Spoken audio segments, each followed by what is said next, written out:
Chapter 1. Before Michigan was Michigan. Long before the first mapmakers sketched the outline of Michigan, before the idea of a state or even a nation existed, the land that would one day hold bustling cities, quiet forests, and the roar of industry lay beneath a wall of ice.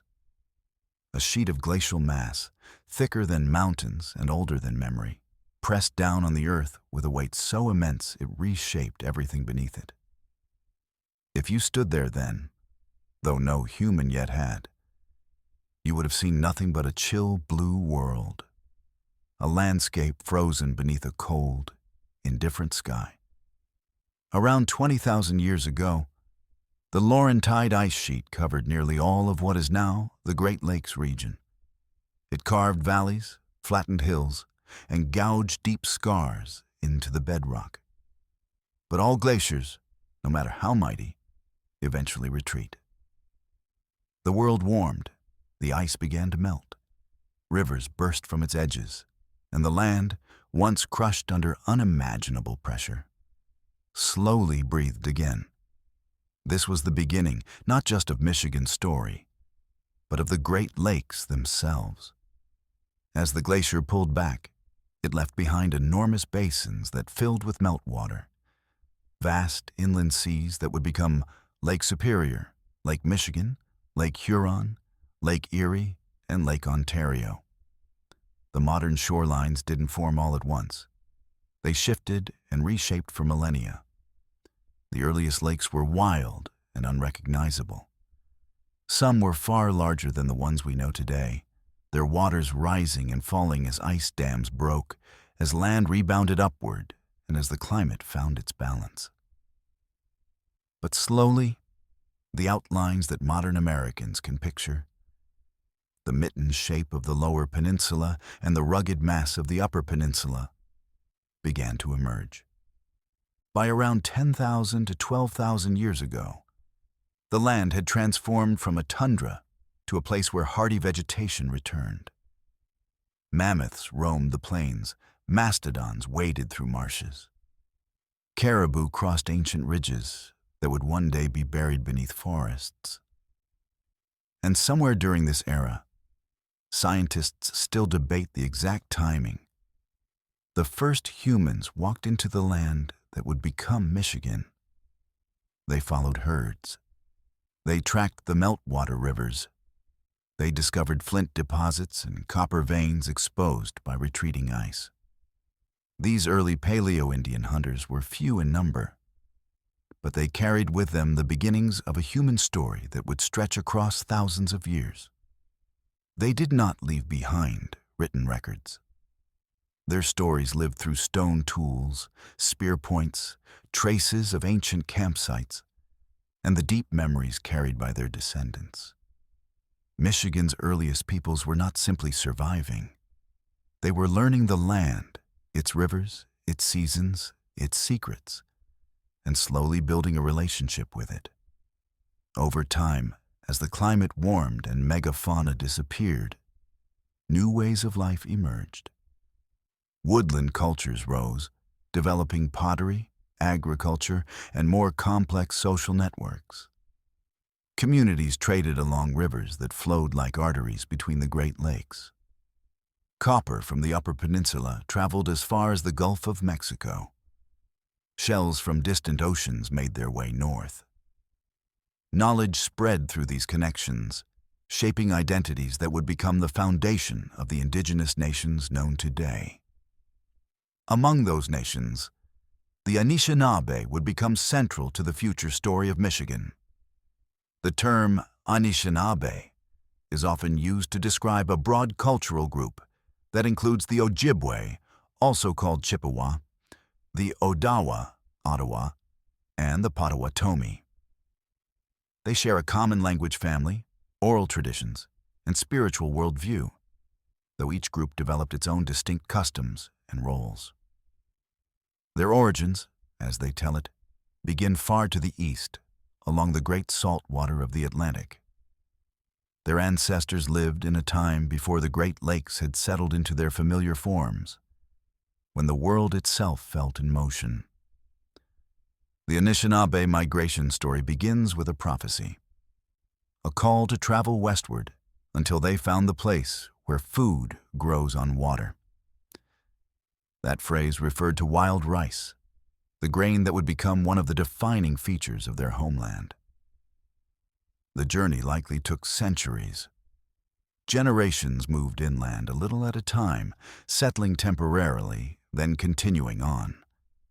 They followed waterways, using birch bark canoes that were light enough to carry, yet strong enough to cross great distances. This migration brought them through modern Ontario, around the shores of Lakes Huron and Superior, and eventually into the region that would become Michigan. Along the way, they solidified a triad of nations, the Ojibwe, the Odawa, and the Potawatomi. Each played a unique part in what they called the Council of Three Fires. The Ojibwe were often described as the keepers of faith, custodians of spiritual knowledge, and protectors of culture. The Odawa were the keepers of trade, skilled traders who carried goods across vast distances. The Potawatomi served as the keepers of the fire, responsible for maintaining political alliances and supporting intertribal unity. Together, they formed a network strong enough to endure shifting landscapes and powerful enough to influence the future centuries of Michigan's history. Their world was deeply intertwined with the rhythms of the land. Life followed the seasons. Spring brought the maple harvest, when families tapped sugar maples and boiled sap into sweet cakes that would sustain them through the year. Summer was a time of movement and gathering. Villages grew larger as people came together to fish, farm, and trade. Lake Michigan and Lake Huron offered abundant fish, and the forests provided berries, roots, and medicinal plants. Agriculture also flourished, especially among the Potawatomi, who cultivated the Three Sisters, corn, beans, and squash, which grew in harmony and nourished both body and soil. Autumn brought ceremonies of thanksgiving and preparation. Hunters traveled deep into the woods to stalk deer, bear, and smaller game. Families harvested wild rice in northern regions, guiding their canoes gently through the marshes, tapping ripe grains into the hull. This food was more than sustenance. It was the fulfillment of prophecy and a sacred gift that connected past and future. Winter settled the land into stillness. Communities moved into protected areas, living in smaller groups, sharing stories, and practicing the skills that made survival possible in the cold months. Their relationship with the land was not simply utilitarian. The Anishinaabe saw the world as alive with spirit. Rivers, stones, animals, and winds all carried meaning. The northern lights were not just a spectacle of nature, but could be understood as the spirits of ancestors dancing in the sky. Dreams and visions shaped personal identity and community decisions. Healing, governance, storytelling, all had spiritual dimensions that carried great weight. This worldview created a profound sense of responsibility. The land provided, so the people protected it. They took only what they needed and offered thanks through song, tobacco, or ceremony. Balance mattered, because imbalance could threaten not just the environment, but the well-being of the community. These principles formed the ethical core of Anishinaabe life, guiding them long before Europeans ever reached the shores of the Great Lakes. Trade networks connected communities across the region, linking the Anishinaabe to the wider indigenous world. Canoes glided along rivers that served as superhighways. The Straits of Mackinac, where Lake Michigan meets Lake Huron, became a central crossroads. Goods, stories, and alliances flowed through this narrow passage for centuries. The geography of Michigan, its peninsulas, rivers, and islands, made it a natural meeting place, long before maps drew its boundaries. By the time Europeans first appeared on the horizon in the 1600s, the Anishinaabe world was thriving. Villages lined riverbanks. Fields stretched across fertile soil. Families gathered by lakes where fish were plentiful and where the waters held centuries of memory. They lived with a sense of continuity, knowing that their ancestors had walked the same paths and that their descendants would inherit the responsibility to care for the land. But change was coming. The arrival of European explorers, traders, and missionaries would transform the region, binding it into global networks and shifting the balance of power. Yet in this first chapter, before Michigan had a name, before borders and nations and industries, the land and its first peoples formed the foundation for everything that would come after. The glaciers carved the shape. The waters filled the earth and gave it life.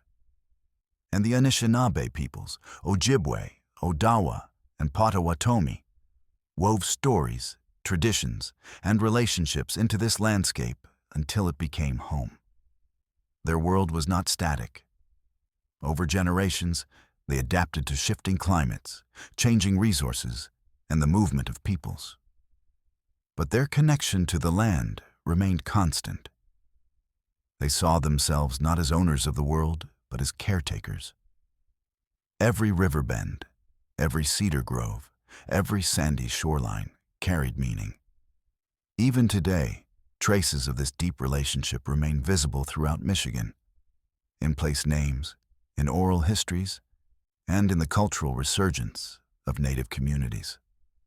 As the chapter closes, the stage is set. The land has taken its form. The lakes shine like mirrors of the sky. Forests have grown dense and rich. Thousands of years have passed since the glaciers retreated, and a vibrant world has emerged. This is the world that the French will encounter when they paddle their way into the Great Lakes in birch bark canoes. It is a world shaped by ice and time, filled with people who know every contour of the land and every change in the seasons.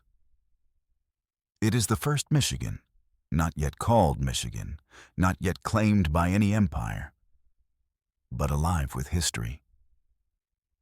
And soon, the faraway currents of European ambition, the lure of furs, and the power of trade will draw new players into this ancient landscape.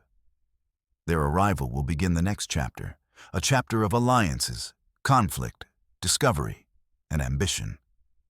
For now, the glaciers have receded, the lakes have settled, and the first peoples have taken root. The land is ready for what comes next. Chapter 2.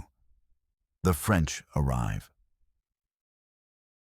When the first French explorers glided their canoes into the waters of the Great Lakes, they entered a world that had already been shaped by ice, wind, and the enduring presence of the Anishinaabe peoples. The land was not empty. It was full of memory, of trails worn smooth by generations, of villages that echoed with stories older than any European nation. But the French came with ambitions as vast as the forests before them, and their arrival marked a turning point, a meeting of worlds that would forever alter the history of Michigan. The French did not arrive all at once. They came in waves, driven by curiosity, by commerce, and by the dream of empire. In the early 17th century, Samuel de Champlain, the founder of Quebec, began sending men west to explore the unknown interior of North America. These were not soldiers in uniform, but young adventurers, coureurs de bois, runners of the woods, who slipped into canoes alongside indigenous guides and followed rivers that wound deep into a continent few Europeans had imagined. Among the first was Etienne Brulé, a man whose name would become legendary in the annals of exploration. Brulé did not merely visit the Great Lakes region. He lived in it, learned its languages, traveled its waters, and moved among its people as though he were one of them. He was likely the first European to see Lake Huron, perhaps the first to step onto what would one day be Michigan's soil. His journeys were dangerous, often solitary, but they opened a path that countless others would follow. Brulé embodied the spirit of early French exploration, bold, adaptive, and deeply reliant on indigenous knowledge. Champlain, watching from Quebec, understood something crucial. The future of France in North America would not be won by armies marching in neat lines. It would be shaped by alliances, by relationships formed around smoking fires, shared meals, and mutual trade. And so the French began seeking partnerships with the peoples of the Great Lakes. This approach distinguished them from other European powers. Where the Spanish arrived with conquest in mind, and the English often arrived with fences and farms, the French arrived with trade goods, diplomacy, and Jesuit priests. The fur trade was the fuel for this new relationship. Europe was hungry for beaver pelts, which could be fashioned into hats so fashionable that men would pay extravagant sums for them. A single pelt could be worth days of labor in France, and the Great Lakes region was home to an almost unimaginable supply. Rivers overflowed with beavers. Trappers could harvest them by the hundreds. But the French could not hunt alone. They depended on indigenous trappers, guides, and trading partners who understood the land far better than any newcomer. This created a network of interdependence. The Anishinaabe and other native nations acquired European goods, metal tools, cloth, glass beads, guns, that transformed their daily lives. In exchange, the French received furs that would enrich merchants, fund expeditions, and build the foundations of New France. Canoes became the veins of an empire, carrying profits and power along waterways that stretched for thousands of miles. But relationships built on trade were never simple. Alliances formed, but so did rivalries. When the French aligned themselves with the Huron and certain Anishinaabe groups, they found themselves in conflict with the powerful Haudenosaunee Confederacy, often known as the Iroquois. This sparked decades of struggle known as the Beaver Wars, a series of complex conflicts driven by competition over trade routes and resources. Michigan became a crossroads of these tensions, a territory caught between competing native alliances and European ambitions. Into this world stepped the Jesuit missionaries. Their mission was spiritual rather than economic. But no group of Europeans became more deeply embedded in the cultures of the Great Lakes than the Jesuits. They learned indigenous languages, created dictionaries, lived in remote villages, and tried to spread Christianity. Their accounts, filled with observations and biases alike, remain some of the most detailed records of indigenous life in the 17th century. But the Jesuits were not merely witnesses, they were actors. Their presence introduced new beliefs, new conflicts, and sometimes new divisions within native communities. Still, the French presence remained relatively small until the late 17th century, when a new figure emerged to anchor France's position in the western Great Lakes, Antoine de la Motte Cadillac. Ambitious, charismatic, and sometimes controversial, Cadillac saw potential where others saw only wilderness. He believed France needed a permanent settlement and fort in the heart of the region, a place that could control trade, strengthen alliances, and block English expansion. That place, he decided, would be in the narrow strait that connected Lake Erie and Lake Huron, a strait the Anishinaabe already knew as a command point of immense importance. In 1701, Cadillac gathered about 100 French settlers, soldiers, and laborers, and set out to build a new outpost. They arrived in July, stepping onto the riverbank and immediately beginning construction. The fort they built would be named Fort Pontchartrain du Détroit, Detroit, the Strait. Within days, wooden palisades rose from the earth. Within weeks, houses, storehouses, and a chapel took shape. And within months, Detroit became the most significant French settlement in the entire Great Lakes interior. The creation of Detroit was more than a military act. It was a declaration of French intent. From this fort, France hoped to shape the fur trade, negotiate alliances, and create a French-speaking presence that would tie the region to Quebec and, by extension, to Paris. Cadillac envisioned Detroit as a kind of frontier castle, a base from which French influence could radiate in all directions. Native nations recognized the importance of the fort as well. The French encouraged various groups, the Huron, the Ottawa, and others, to settle near Detroit, forming a multi-tribal community around the European outpost. This brought opportunity, but also tension. Different nations had rivalries, and the sudden concentration of people increased competition for resources. Still, Detroit grew into a vibrant center of cultural exchange, a place where languages mixed, trade flourished, and alliances were negotiated over shared meals and ceremonial pipes. But peace was not constant. Conflicts flared between native groups, often intensified by French ambitions or English interference. The French wanted to control the fur trade, and that meant controlling who got to trade and where. When Cadillac tried to limit the role of certain nations or favor others, resentments grew. The English, operating out of New York, encouraged these divisions, hoping to weaken French control and divert trade to their own markets. Yet the power of the fur trade united many interests. Canoes loaded with pelts arrived from Lake Superior, from northern Michigan forests, from distant river systems. Young French traders built relationships with native families, sometimes marrying into them, forming kin ties that strengthened alliances. The economy of the region revolved around furs.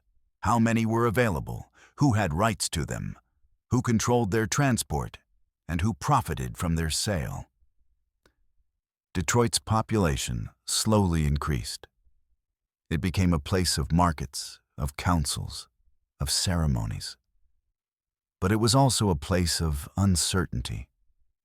The French crown and its colonial administrators often disagreed with Cadillac's methods. Some accused him of mismanagement or profiteering. Eventually, disputes with the authorities led to Cadillac's removal, and Detroit entered a new phase, shaped not by one ambitious leader, but by the ongoing interaction of traders, missionaries, soldiers, and native nations.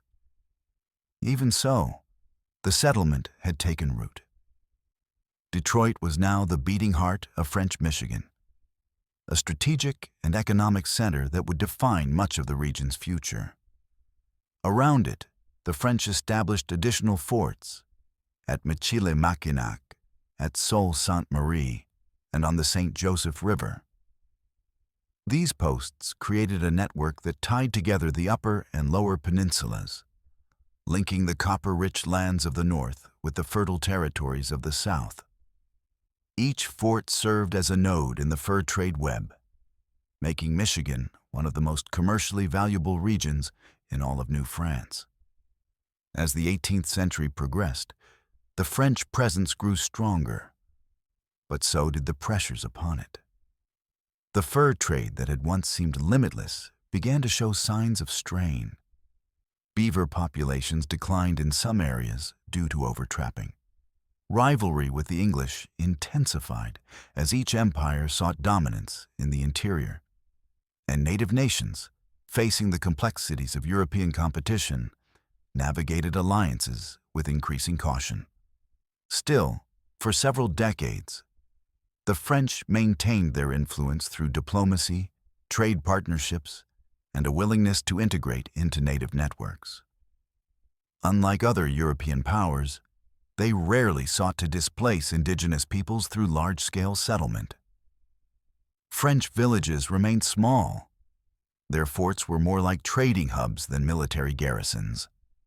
Their survival depended on cooperation, and that cooperation created a distinctive Franco-indigenous culture, one expressed in language, customs, and kinship ties that persisted long after France's political power faded. Yet nothing in the interior remained unchanged. By the 1740s and 1750s, tensions between France and Britain were reaching a boiling point. Both empires claimed the Ohio Valley. Both sought alliances with native nations. Both built forts and sent soldiers deeper into contested territories. The fragile balance of power that had shaped the Great Lakes for generations was beginning to fracture.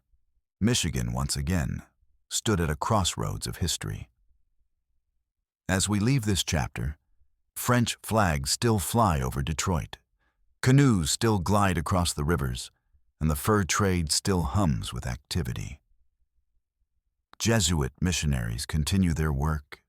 Coureurs de bois slip into the northern forests, and native leaders debate alliances in council lodges lit by fire. But the world is changing. Rival empires are preparing for war, and the struggle that will follow, the French and Indian War, will shatter France's hold on North America and usher in a new era for Michigan.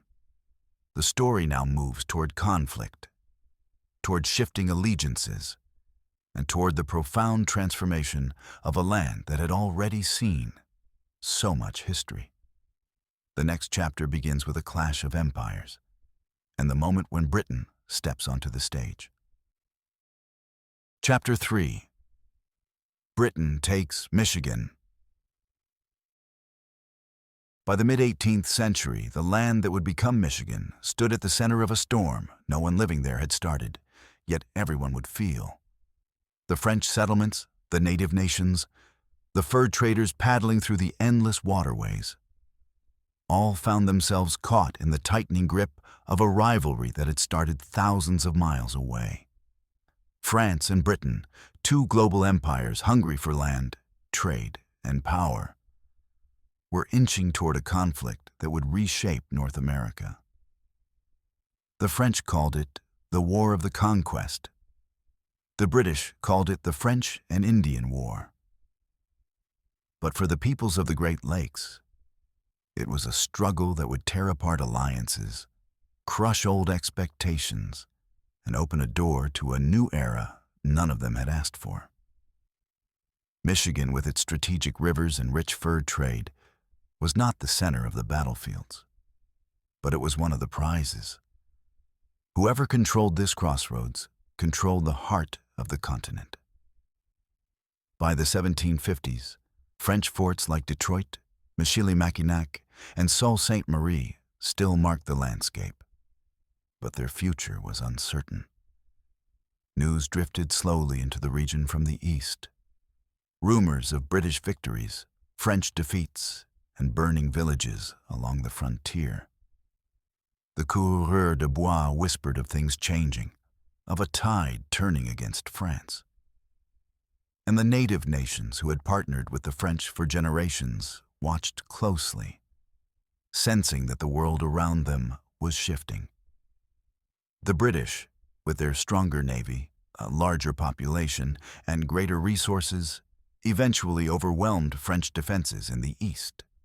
In 1759, the fall of Quebec became the decisive blow, and in 1760, French authority in the Great Lakes crumbled. One by one, French forts surrendered, often without resistance. Detroit, the heart of French Michigan, faced the inevitable. When British forces arrived under Major Robert Rogers, the French commandants knew their supplies were gone, reinforcements were impossible, and Quebec's fall left them with no empire behind them. The French handed over Detroit with little fanfare. The fleur-de-lis was lowered. The Union Jack rose. The transfer may have been peaceful, but the change it brought was not. Native nations had built their world in close partnership with the French, who offered trade, diplomacy, and, most importantly, respect. The French were far from perfect allies, but they treated native leaders as political partners. They gave gifts to maintain relationships. They recognized the importance of ceremony, kinship, and negotiation. They intermarried, shared language, and lived among native communities in ways that blurred cultural lines. The British did not come with that approach. They came with regulations, with discipline, and with a rigid sense of hierarchy. They demanded obedience, tightened control of trade, and dismissed traditions the French had honored. Where the French had offered gifts to create alliances, the British saw gift-giving as bribery and a waste of money. They ended it almost immediately. To native nations, this was more than an insult. It was a breaking of the ties that held peace together. One man in particular recognized the danger. Pontiac, an Ottawa war leader whose influence stretched across the Great Lakes, saw the British arrival for what it was. Not simply a change of flags, but a threat to his people's land, autonomy, and future. Pontiac had dealt with the French for years. He understood their ways, their motives, their limits. But the British were different. Arrogant officers dismissed native concerns and restricted the trade of ammunition and gunpowder, supplies native communities depended on for hunting and defense. Traders gouged prices. Soldiers ignored diplomacy. To Pontiac and many others, it seemed the British intended not just to control the region, but to dominate it completely. His response would become one of the most famous uprisings in North American history. In 1763, with the French and Indian War formally concluded by the Treaty of Paris, France ceded nearly all its North American territory to Britain. For native nations, this was an outrage. France had no right, they argued, to give away lands it did not own. Their alliances had been with French people, not with empires. The land was theirs. Their autonomy was theirs. And if the British intended to rule without respect, the native nations would resist. Pontiac called for unity. He urged the Odawa, Ojibwe, Potawatomi, Huron, Miami, Shawnee, and others to recognize the threat they faced together. His message resonated deeply. Across the Great Lakes and the Ohio Valley, native villages harbored growing resentment toward British rule. They saw their way of life under siege, their hunting grounds shrinking, their diplomatic traditions ignored, and their access to trade dangerously reduced.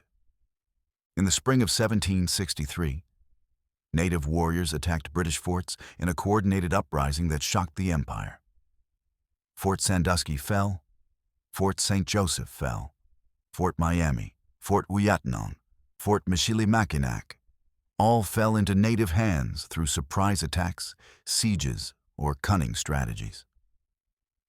Fort Michilimackinac, at the Straits of Mackinac, was captured during a game of Bagatee-Way, a precursor to lacrosse. When the ball flew over the fort's walls, native players rushed in as if to retrieve it, but instead seized weapons and overwhelmed the garrison. Only a few major forts held out, Detroit most prominently among them. Pontiac himself led the siege of Detroit. In May 1763, he arrived at the fort with hundreds of warriors, expecting a quick victory. He had a plan. Enter the fort under the guise of diplomacy, conceal weapons under blankets, and eliminate the British leadership in a sudden strike. But Major Henry Gladwin, Detroit's commander, received a mysterious warning. Some say from a native woman loyal to the British, Others claim Gladwin simply grew suspicious. Whatever the truth, when Pontiac and his warriors entered the fort expecting an unguarded audience, they found British soldiers armed and ready. The meeting dissolved, and Pontiac withdrew, furious. The siege that followed lasted for months. Detroit became an island of British control in a sea of rebellion. Pontiac's forces constructed barricades, cut off supplies, and attacked anyone attempting to reach the fort. Skirmishes erupted constantly. The Detroit River became a contested space where canoe warriors clashed with British patrols. Inside the fort, food grew scarce, disease spread, and morale wavered. But the British, though unpopular, had advantages the French had never possessed. Larger armies, more supplies, and deeper financial resources. Reinforcements eventually arrived. Ships brought soldiers and provisions across Lake Erie. The siege faltered. Pontiac's coalition, powerful as it was not unified enough to maintain a war against an empire for long. By late 1763 and into 1764, the uprising began to lose momentum. Some forts the natives had captured were retaken by British troops. Some native nations, weary of prolonged conflict, sought separate peace terms. Pontiac himself continued negotiating and resisting until 1766, when he formally made peace with the British. Though the rebellion ultimately failed to expel them, it achieved something extraordinary. It forced the British Empire to rethink its approach to native governance. The uprising had demonstrated that native nations were not passive subjects. They could organize, resist, and nearly topple British rule in the interior. If the British wanted to maintain peace, they would have to change. In response, the British Crown issued the Proclamation of 1763, a sweeping policy that attempted to stabilize relations by recognizing native territory west of the Appalachian Mountains. Colonists were forbidden from settling beyond the line established by the proclamation. To British officials, this was a pragmatic decision. Keeping settlers out would prevent costly wars and appease native nations. But to the colonists along the eastern seaboard, many of whom dreamed of westward expansion, the proclamation felt like a betrayal. They believed they had fought the French and Indian War to secure land, not to be told they could not have it. Michigan, as part of the interior, was directly shaped by the proclamation. The British now governed it with caution, wary of provoking further uprisings. Trade practices changed. While the British did not revert entirely to the French system of gift-giving, they restored enough diplomatic customs to rebuild trust. They reopened trade routes, expanded garrisons, and improved fort defenses. Yet tensions remained just beneath the surface. The native nations remembered their victory at Michilimackinac, their months controlling the forts, their ability to coordinate across vast distances. They understood that resistance was possible. The British, meanwhile, began to see the Great Lakes not only as trading territory, but as a strategic frontier. They improved roads between forts, established military patrols, and tried to centralize control. But they never fully rebuilt the close ties that had defined the French era. The British presence was colder, more bureaucratic, less intertwined with daily native life. Michigan was now part of an empire that saw it as one small piece of a much larger puzzle. Yet despite the changes, the region did not fall into stagnation. Trade continued. Canoes still crossed the straits. Villages thrived along rivers, tapping maple trees in the spring and fishing in the summer, as they always had. Detroit remained a center of activity, its population a mix of French families, native neighbors, and British soldiers. Life adapted, even in the wake of conflict. But the old order was gone. The partnership with France that had shaped Michigan for more than a century had ended. Now the region stood under British control, and its fate would be tied to the growing tensions between Britain and its own colonies to the east. Those tensions would soon erupt into revolution. And once again, Michigan, quiet, forested, and far from the halls of power, would find itself drawn into a conflict not of its choosing. The British would hold on to Detroit and the Great Lakes with clenched fists.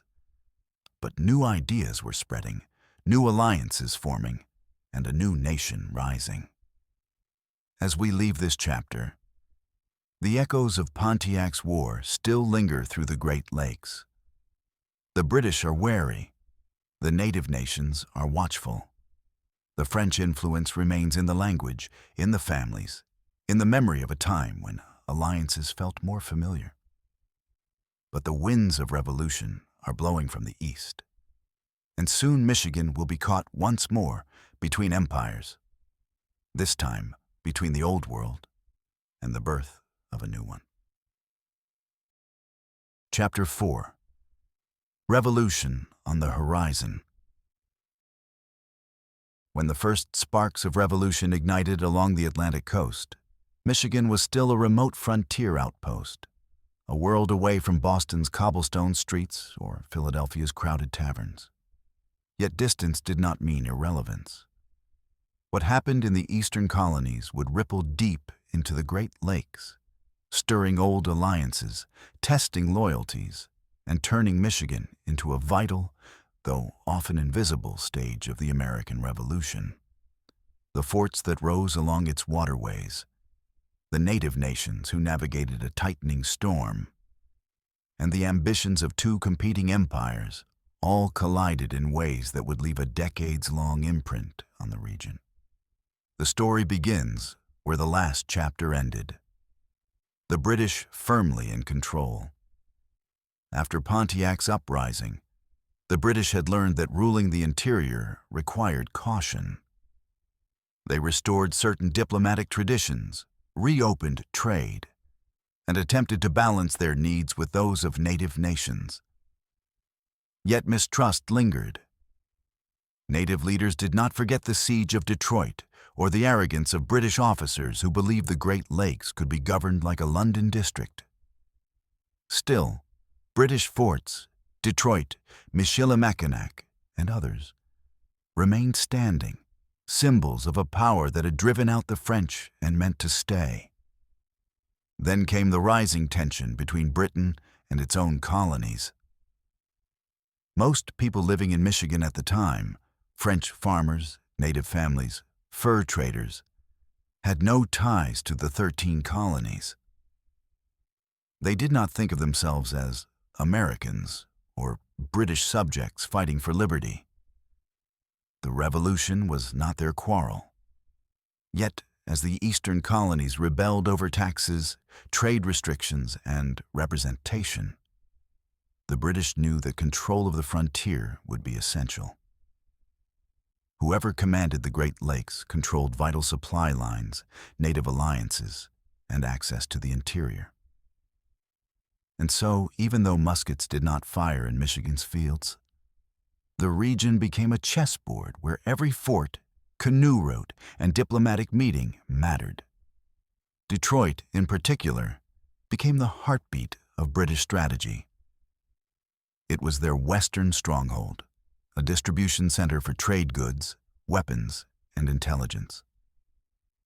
From Detroit, British agents cultivated alliances with native nations, hoping to secure their loyalty and use them as buffers against American expansion. Some officers saw native warriors as essential allies, others saw them as tools. But for native nations, the choice of allegiance was far more complicated than the British understood. The Revolutionary War was not merely a dispute between redcoats and colonists. It was a question of survival. The American colonies, hungry for land, had long pressed westward. Many native nations believed, with good reason, that an American victory would bring settlers swarming across the Appalachians and into their homelands. The British, though imperfect partners, at least attempted to limit settler encroachment through policies like the Proclamation of 1763. And so, across the Great Lakes, a general, though not universal, alignment formed. Many native groups sided with the British, seeing them as the lesser of two threats. But alliances were not uniform. Some communities tried to remain neutral, others fractured internally, with younger warriors eager for action and older leaders pushing for caution. The Anishinaabe world, Ojibwe, Odawa, Potawatomi, felt the strain acutely. They had already endured decades of shifting power between French, British, and Native coalitions. Now another foreign conflict demanded they choose sides once more. Michilimackinac, sitting at the gateway between Lake Michigan and Lake Huron, became another crucial British outpost. Its position allowed the British to communicate with northern tribes and move supplies throughout the Great Lakes. The fort also allowed the British to intercept American attempts to gain influence. Skirmishes and raids occurred in Wisconsin, Illinois, and Ohio territories, carried out by native warriors supported by British officers. Even though the main Revolutionary War battles raged far to the east. To the Americans, Britain's ability to command native alliances from Michigan was infuriating. As long as British forts remained in the interior, the Americans could never fully secure their western frontier. Rumors spread through the Continental Congress that the British were arming thousands of native warriors, ready to pour across the frontier. Some claims were exaggerated, but the fear they inspired was real. Michigan's quiet forests suddenly felt much closer. Meanwhile, the British faced their own challenges inside Michigan's forts. Supplies were difficult to transport. Harsh winters made communication slow. French-Canadian settlers in Detroit often had divided loyalties. Many cared more about their farms, families, and the rhythm of the fur trade than about the fate of distant kings. The British garrisons remained strong, yet they were isolated, dependent on lakes that could freeze and rivers that could choke with ice. Still, they held firm, believing that the interior was safe so long as the Great Lakes remained under their control. The Americans made occasional attempts to challenge this. One of the most dramatic was in 1778-79, when George Rogers Clark led revolutionary forces into the Illinois country, capturing British outposts in Kaskaskia and Vincennes.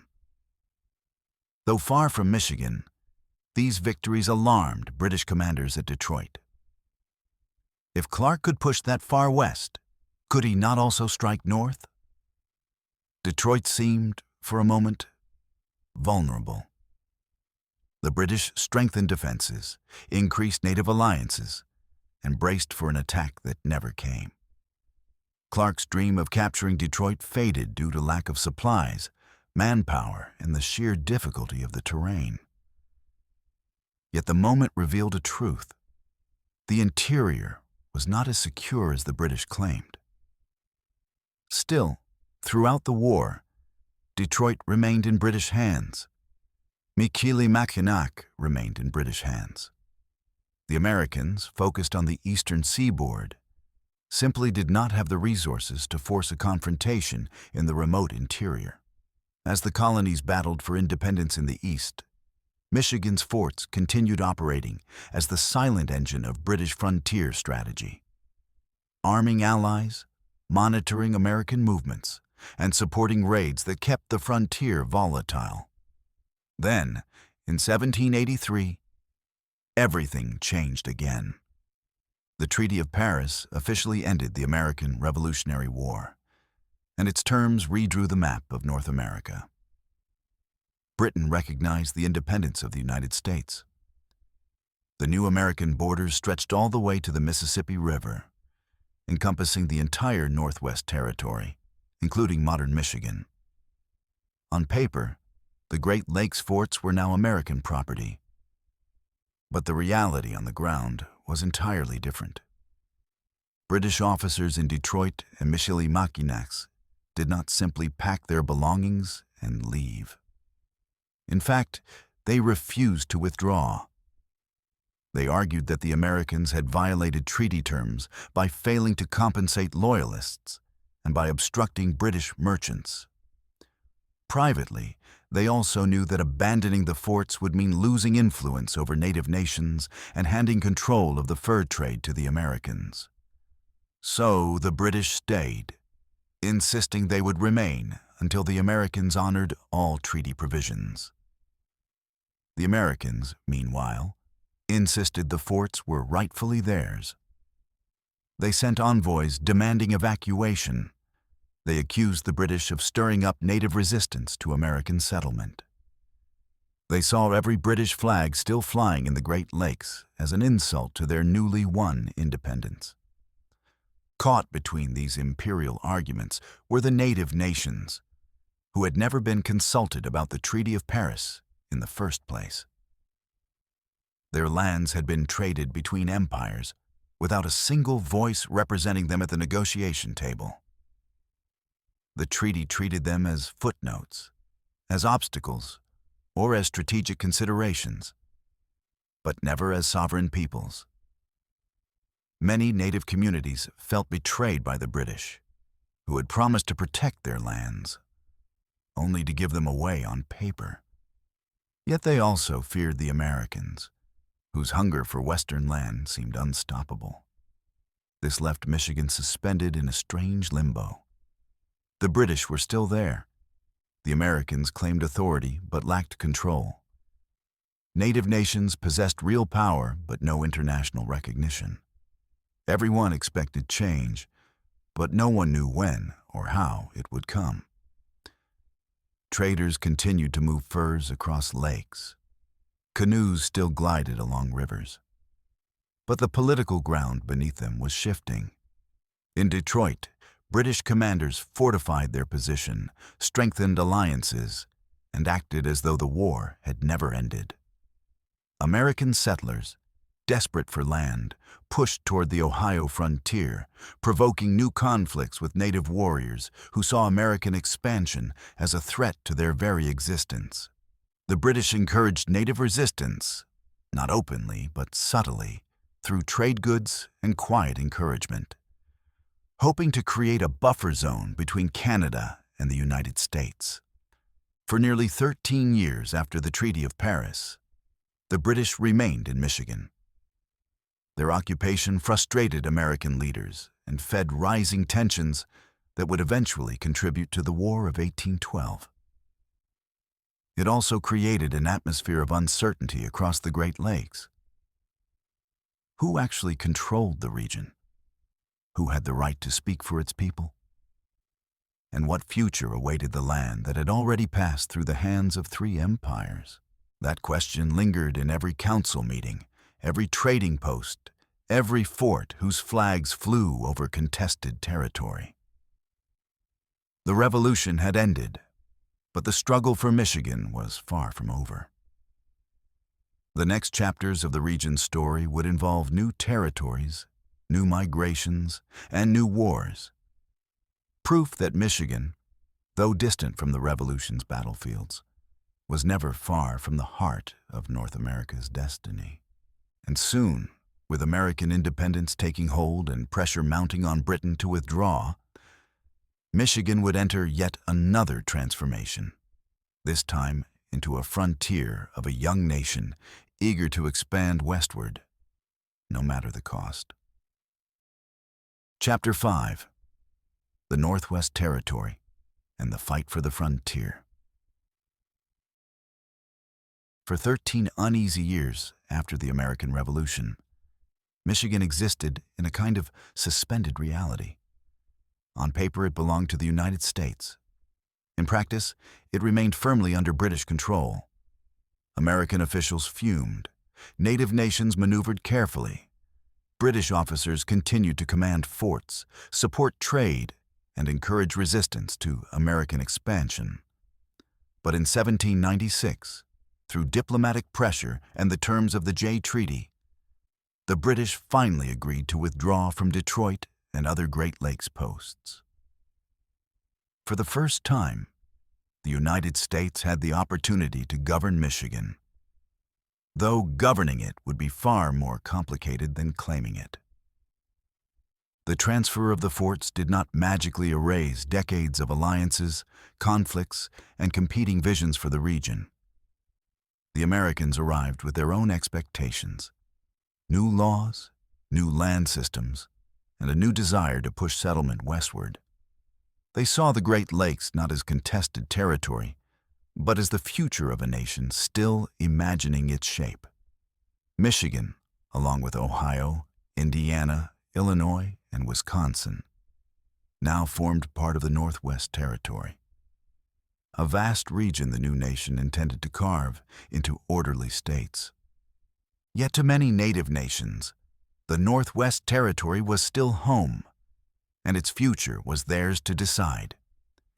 The Anishinaabe, Shawnee, Miami, Delaware, and many others had not been defeated in the Revolution. They had not consented to the Treaty of Paris. They had not handed over their lands. They watched the arrival of American surveyors and settlers with growing alarm, aware that every new cabin raised in the wilderness carried the threat of permanent loss. The United States saw the frontier as open land. Native nations saw it as occupied land. These two worldviews could not coexist without conflict. American leaders believed they could manage the region through a mix of treaties, military presence, and orderly settlement. They envisioned a frontier where land was surveyed into neat squares according to the new rectangular land ordinance system. Lines would be drawn. Townships would be created. Settlers would move into a landscape defined by angles and measurements. But the land itself had no interest in being squared off, and the people living on it did not intend to surrender it. The early years of the Northwest Territory were marked by fragile governance. From their base in Cincinnati and later in Detroit, territorial governors tried to establish courts, laws, and property systems. Yet much of the land they claimed was still controlled by native nations who refused to acknowledge American authority. Settlers moved in anyway, often illegally, pushing into the Ohio Valley and beyond. Their presence triggered raids, reprisals, and rising tensions. American officials, unable to stop the land hunger of their own citizens, found themselves caught between the demands of expansion and the realities of resistance. It soon became clear that negotiation alone would not resolve the growing conflict. Native leaders like Little Turtle of the Miami, Blue Jacket of the Shawnee, and Bukangahelas of the Delaware forged a united front known as the Western Confederacy. Their goal was simple: stop American encroachment and preserve the Ohio River as a boundary between native lands and the United States. Their confederation became one of the strongest political alliances among native nations in American history. A coalition formed out of necessity and held together by shared danger. The United States responded with military expeditions, first under Generals Josiah Harmar and Arthur St. Clair. Both campaigns ended in disaster. In 1791, St. Clair's defeat became one of the worst losses the U.S. Army would ever suffer against native forces. Hundreds of American soldiers died in a chaotic rout. News of the defeat stunned President Washington and Congress. It was a clear signal that the young United States could not claim the Northwest Territory by decree alone. The Western Confederacy had shown that it would fight fiercely for its homeland, and that American military power was not yet strong enough to force expansion. Washington, deeply aware of the stakes, called for a complete reorganization of the Army. He chose General Anthony Wayne, known as Mad Anthony for his intensity and discipline, to lead a new force capable of bringing the frontier under American control. Wayne spent 2 years building and training what became known as the Legion of the United States. He insisted on rigorous discipline, careful logistics, and a methodical approach.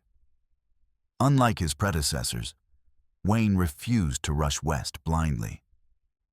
He built a chain of forts across Ohio, advancing slowly but securely, pushing into the heart of the Confederacy's territory. Native nations fought back with equal determination. They understood that if the Americans succeeded in establishing military control over the region, the loss of their lands would follow. For generations, they had navigated alliances with French and British forces. Now, facing the Americans, they confronted an entirely different challenge. A young nation eager for expansion and backed by a population that measured success in acres gained. The conflict reached its climax in 1794 at the Battle of Fallen Timbers near present-day Toledo, Ohio. The battlefield was a tangle of trees blown down by a storm, a maze of fallen trunks and broken branches that provided both cover and confusion. Wayne's Legion advanced into this chaotic landscape, meeting native warriors who fought with skill and ferocity. Yet this time, the American forces held firm. Wayne's discipline, artillery, and numerical advantage gradually broke the Confederacy's lines. The battle was brief but decisive. The Western Confederacy withdrew, not defeated in spirit but weakened in strength. Still, the outcome of Fallen Timbers was shaped not only by the battle itself, but by what happened afterward. The native forces retreated toward Fort Miami, a British-held post nearby, believing they could find refuge as they had in earlier conflicts. But the gates remained closed. The British, unwilling to provoke a new war with the United States, refused to intervene. That moment, standing before closed gates after decades of alliance, revealed the painful truth. The British were no longer willing to fight for native homelands. Their priorities had shifted, and with that realization, the Confederacy's unity began to unravel. The Treaty of Greenville, signed in 1795, formalized the new reality. Native leaders ceded large portions of Ohio and parts of Indiana to the United States. They also recognized American sovereignty in the region, though many did so under pressure and with deep resentment. Fallen Timbers and the treaty that followed marked a turning point. The door to American expansion into the Northwest Territory was now wide open. For Michigan, the aftermath of Greenville ushered in a new era. The treaty helped secure major travel and trade routes that connected the Great Lakes to American-held territory to the south. It reduced, though did not eliminate, violent conflict between settlers and native nations. And it gave the United States a stronger foundation for governing Michigan as part of the Northwest Territory. In 1796, as stipulated by the Jay Treaty, the British finally withdrew from Detroit. American troops marched into the fort, raised the Stars and Stripes, and assumed control. For the first time, American civil institutions began taking shape. Courts were established, land offices opened, surveyors spread across the landscape, measuring and dividing land into the familiar grid that would define the Midwest. Townships were mapped, roads were planned. Settlers arrived with deeds, ambitions, and hopes of starting new lives. Yet even with the British gone, tension with native nations continued. The Treaty of Greenville had not resolved deeper grievances. Many Native leaders believed the treaty had been forced on them, and many communities resisted further land loss. The United States, eager to expand its borders, continued to negotiate treaties that pushed Native peoples further from their homelands. Treaties that were often poorly explained, unfairly negotiated, or outright manipulated. Michigan's landscape captured this uneasy coexistence. Detroit grew slowly, still populated largely by French families whose lives changed little despite new rulers. American settlers trickled in, building farms along the Detroit River and in areas newly surveyed. But beyond these small outposts, immense forests and ancient native trails remained untouched. Villages of the Anishinaabe still dotted the shores of Lake Huron and Lake Michigan. Hunting camps and maple groves remained central to native life. The frontier was not a line, but a mosaic. Settlers in one area, native homelands in another, traders, missionaries, soldiers, and families intertwined in a complex web of daily interactions. Early American governance in Michigan reflected this fragmentation. The Northwest Territory was enormous, and Detroit was only one part of it. Officials had limited control beyond the immediate vicinity of the forts. Laws passed in faraway Cincinnati or Philadelphia often felt distant and disconnected from life in Michigan.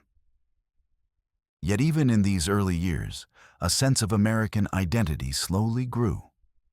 Schools opened, local militias formed, merchants expanded trade networks. The seeds of a new society were beginning to take root, though they grew in soil still contested. Meanwhile, the fur trade continued as a major economic force, linking native trappers, French traders, and American merchants in a shared commercial enterprise. But the balance of power had shifted. American agents now controlled licensing and regulation.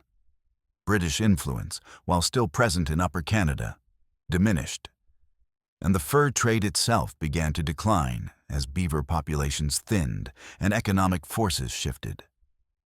Michigan was becoming American, but not without tension. Every treaty chipped away at native lands. Every new surveyor's line cut through homelands centuries old. Every settler cabin marked a step toward a future in which a native sovereignty would be continually challenged. Yet the story of this era is not simply one of loss or victory. It is a story of transition, of overlapping worlds, of a region pulled between expansion and resistance, tradition and change. As the 18th century gave way to the 19th, Michigan stood on the edge of yet another transformation. The Northwest Indian War had ended. The United States had solidified its control. Settlement was increasing. The great powers of Europe had taken their struggle elsewhere. But the frontier was not quiet. Conflict would rise again, this time not from Britain or France, but from within the growing American nation itself.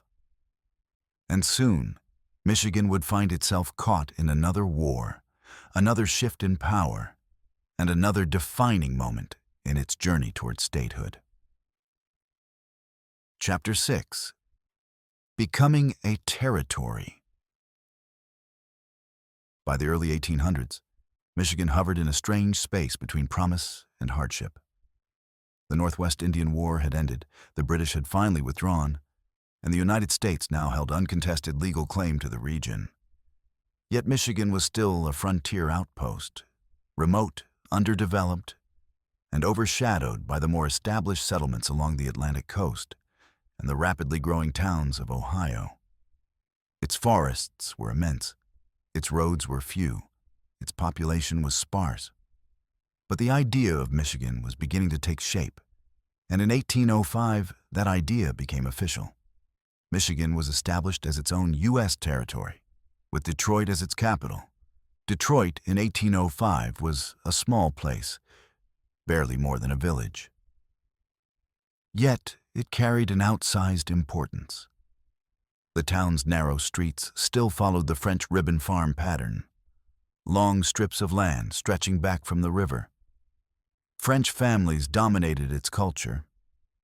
American officials had arrived, but their presence was new and sometimes uneasy. Traders, native neighbors, and a handful of settlers drifted in and out, depending on the season and the fortunes of the fur trade. Detroit was less a city than a cultural crossroads, a fragile node connecting the United States to the broader Great Lakes world. Congress appointed William Hull as the first territorial governor. Hull arrived with a vision of order and progress, eager to transform the rugged settlement into a functioning capital worthy of the new American nation. But what he found was discouraging. The population was small. Roads were little more than muddy paths carved by wagons or widened deer trails. Supplies arrived slowly and unpredictably.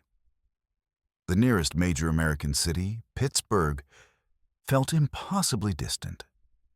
Hull quickly realized that governing Michigan would require patience, improvisation, and a tolerance for discomfort.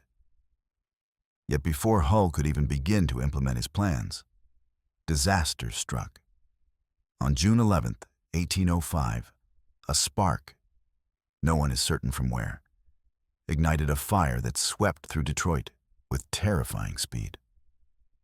Wooden homes, barns, stores, and workshops collapsed into ash. Years of settlement vanished in a single day. When the flames finally died, almost nothing of Detroit remained standing. Families camped along the riverbank, stunned and homeless. The new territorial government now had to lead not just a frontier society, but a rebuilding effort. Hull responded with determination. He saw an opportunity to reshape Detroit into a more orderly, modern city. He and his territorial judges devised a street plan inspired by Washington, D.C., with broad avenues radiating outward like spokes from a central hub.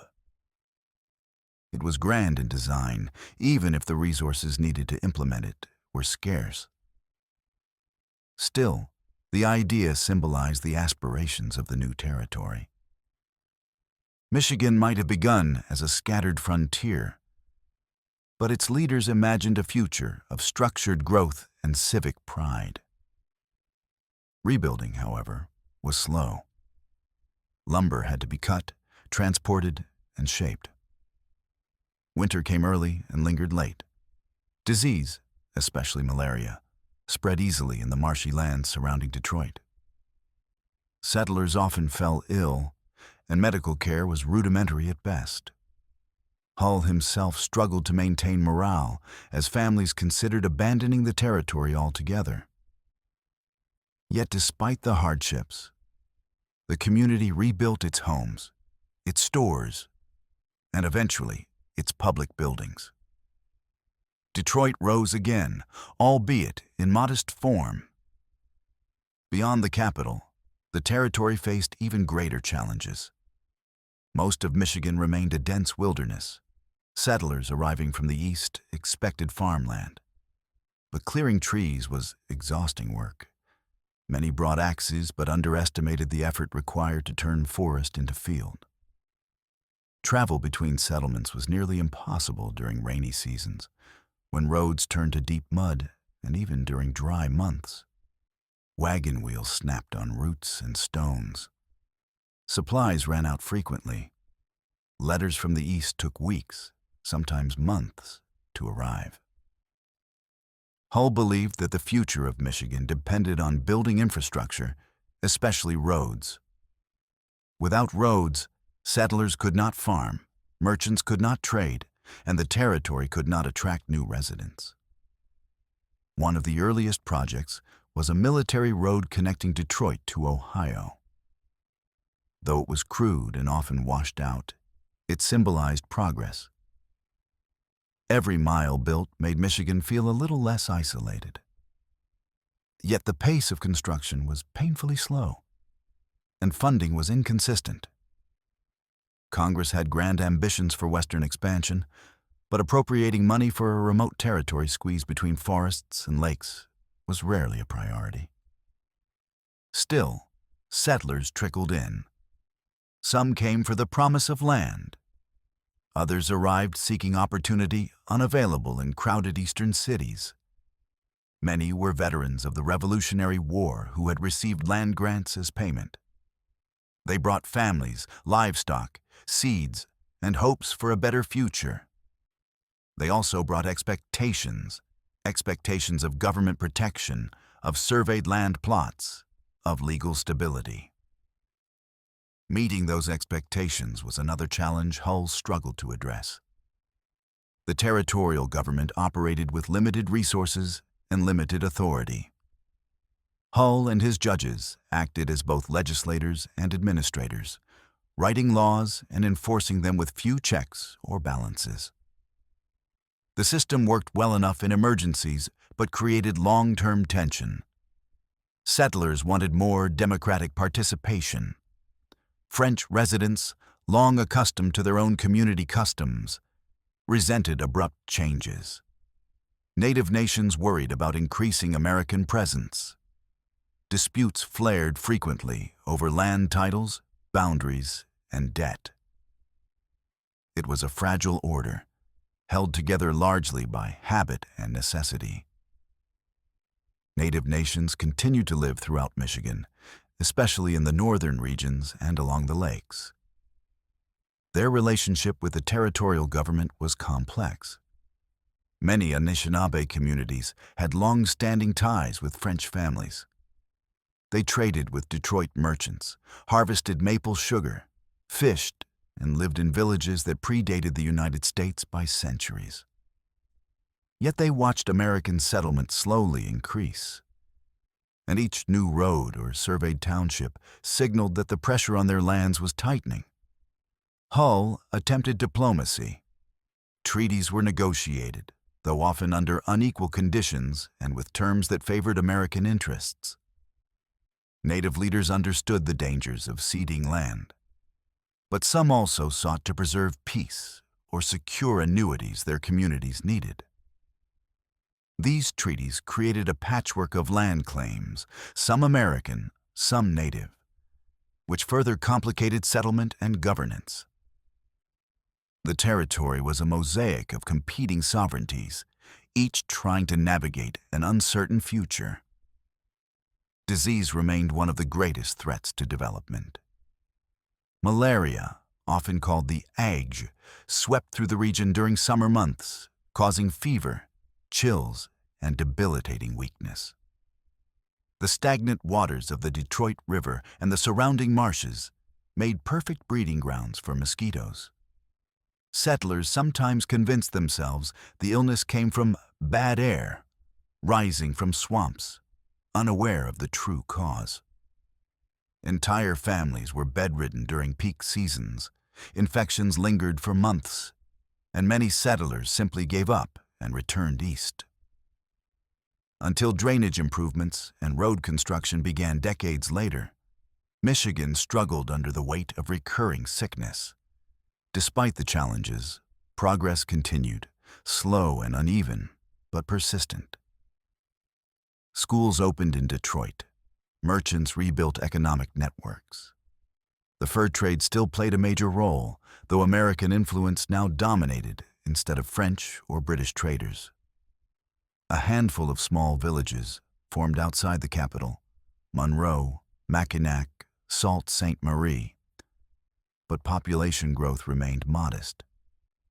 Michigan's development lagged far behind Ohio, which had already become a state in 1803. The comparison frustrated territorial leaders, who believed Michigan's potential was equally great if only settlers could reach it and infrastructure could support them. Hull himself became a symbol of the territory's early struggles. He worked tirelessly, yet his leadership was often criticized. Some thought he was too cautious, others too rigid. He was blamed for delays in surveying, He was blamed for slow settlement. He was blamed for the continued confusion over land claims. And later, during the War of 1812, he would be blamed for much more. But in these early years, his greatest challenge was simply holding the fragile young territory together long enough for it to grow. The federal government tried to help by promoting land sales. Surveyors mapped the southern counties, dividing the landscape into the rectangular grid that defines Midwestern geography to this day. Yet even after surveying, settlers complained that the best land was already reserved for speculation or military grants, leaving ordinary families with poorer soil. The idea of a well-organized frontier clashed constantly with the stubborn reality of Michigan's geography. Still, the land itself held undeniable promise. Fertile areas in the south offered excellent farmland once cleared. The forests were rich with timber. The lakes provided fish and transportation routes. The Great Lakes made Michigan one of the most strategically important regions in the West. Everyone, settlers, soldiers, merchants, native nations, could see that Michigan's future mattered. The question was simply how long it would take for that future to arrive. By 1810, the population remained small, perhaps around 5,000 people in the entire territory. Detroit was still little more than a large village. Roads were only slightly improved. Trade depended heavily on the seasons. Yet families continued to come, driven by hope more than certainty. Michigan's growth resembled the slow unfurling of a stubborn flower, delayed by weather, challenged by soil, but gradually opening. These early years reveal something essential about Michigan's character. The territory did not spring instantly into prosperity. It was shaped by adversity, by fire, disease, broken roads, cold winters, and the constant struggle to build something enduring in a land where nature pushed back at every turn. It was shaped by the persistence of its people, who rebuilt Detroit from ashes, who carved farms from forests, and who believed that the hardships of the present were worth the promise of the future. Yet Michigan's story was far from settled. The fragile peace between the United States and native nations would not last. British influence, though formally gone, still whispered from across the border in Canada. Tensions along the frontiers simmered. Settlers continued their slow push westward. And soon, the young territory would be thrust into a conflict that threatened to undo everything it had struggled to build. The War of 1812 was approaching, and Michigan's slow-growing society would once again find itself caught between empires, armies, and the enduring struggle for control of the Great Lakes. The next chapter of Michigan's history would not unfold quietly. Chapter 7. Michigan in the War of 1812. As Michigan inched forward through slow development, fragile governance, and the struggles of frontier life, few could have predicted how swiftly everything would change. The peace that held the territory together was thin, stretched across old tensions that had never fully healed. Britain still held influence across the Detroit River in Canada. Native nations remained wary of American expansion. And the United States, young, ambitious, and often impatient, pushed steadily westward. When war erupted between the United States and Britain in 1812, Michigan was no longer a distant frontier. It became the front line. The War of 1812 emerged from years of resentment. American leaders accused the British of interfering with their ships at sea, impressing American sailors into the Royal Navy, encouraging native resistance, and refusing to fully respect the independence the United States had earned. At the same time, many Americans believed that conquering Canada would be easy. A mere matter of marching, one congressman boasted. That confidence proved disastrously misplaced. But Michigan, more than most regions, would feel the consequences before any shots were fired on the Atlantic coast.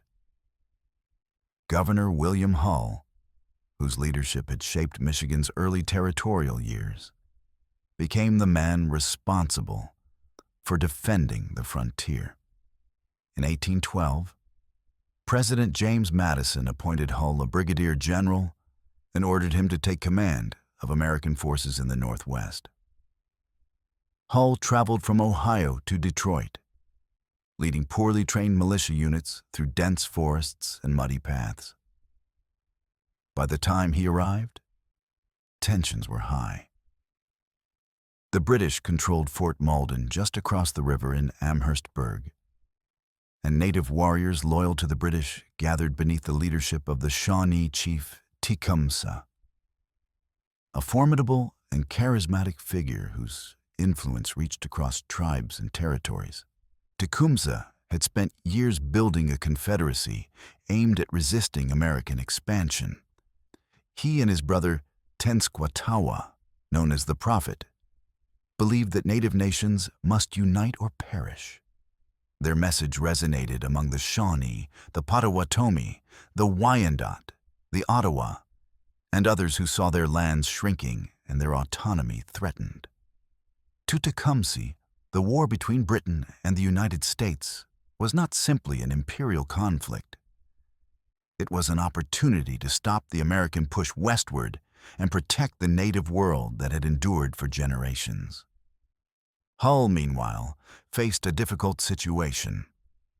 His troops were inexperienced, supplies were limited, communication with Ohio was unreliable. Yet he received orders to invade Canada and strike at Fort Malden. Believing he had no choice, Hull crossed the Detroit River in July 1812 and established a camp at Sandwich on the Canadian side.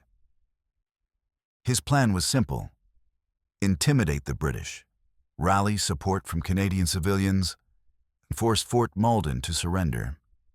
But the plan unraveled almost immediately.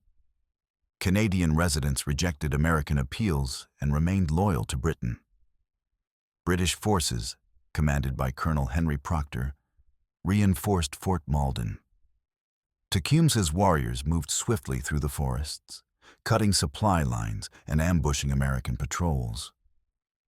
Hull's troops grew anxious, trapped in unfamiliar territory with dwindling provisions. Hull hesitated, unsure whether to attack or retreat. His indecision weakened morale and encouraged the British to take the initiative. By August, Hull withdrew back to Detroit, abandoning his brief hold in Canada. The British quickly advanced. Tecumseh's warriors seized control of the roads, making it nearly impossible for Hull to receive supplies from Ohio. Detroit, once a symbol of American progress, now felt more like a vulnerable outpost.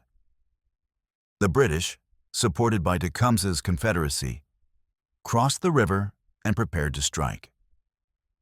On August 16, 1812, British General Isaac Brock led a combined force of British regulars, Canadian militia, and native warriors to Detroit's doorstep. They positioned artillery along the river and demanded surrender. Hull faced a grim choice. His soldiers were frightened. His militia threatened desertion. His powder supply was dangerously low. Worse, rumors spread that Tecumseh commanded thousands of warriors, even though the number was far smaller. Still, Hull believed that if he refused to surrender, Detroit would fall in a brutal assault, and the town's civilians would be at risk. Despite the protests of his officers, Hull lowered the American flag and surrendered the fort without firing a shot. Detroit, the capital of the Michigan Territory, fell into British hands. It was one of the most humiliating moments in American military history. Hull was arrested, court-martialed, and later sentenced to death. Though President Madison pardoned him, yet his legacy was irreparably tarnished. The surrender left Michigan stunned, exposed, and under British occupation. British rule returned to Detroit briefly, though under very different circumstances than during the colonial era. The town fell under martial law. American settlers feared reprisals. French-Canadian residents attempted to maintain neutrality. Native warriors, triumphant in their victory, strengthened their presence around the region. Tecumseh and Brock forged an alliance marked by mutual respect. Brock admired Tecumseh's strategic brilliance, and Tecumseh saw in Brock a rare European commander who understood the stakes of the conflict. The British victory, however, did not go unchallenged. As winter approached, the United States launched efforts to retake Michigan. The first major attempt came in early 1813, when American forces moved north from Ohio to liberate Detroit. But at the River Raisin, near present-day Monroe, Michigan, they encountered British and native forces who were prepared for battle.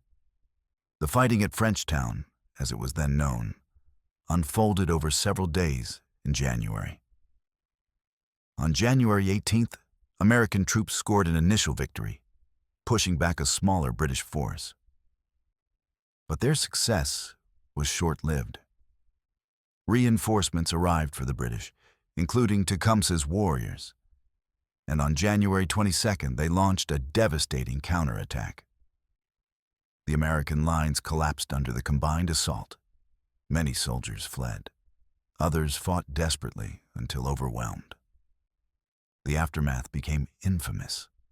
Wounded American prisoners left behind after the battle were killed by some native warriors, enraging the United States and galvanizing public opinion. The phrase, "Remember the Raisin," became a rallying cry for American troops for the rest of the war.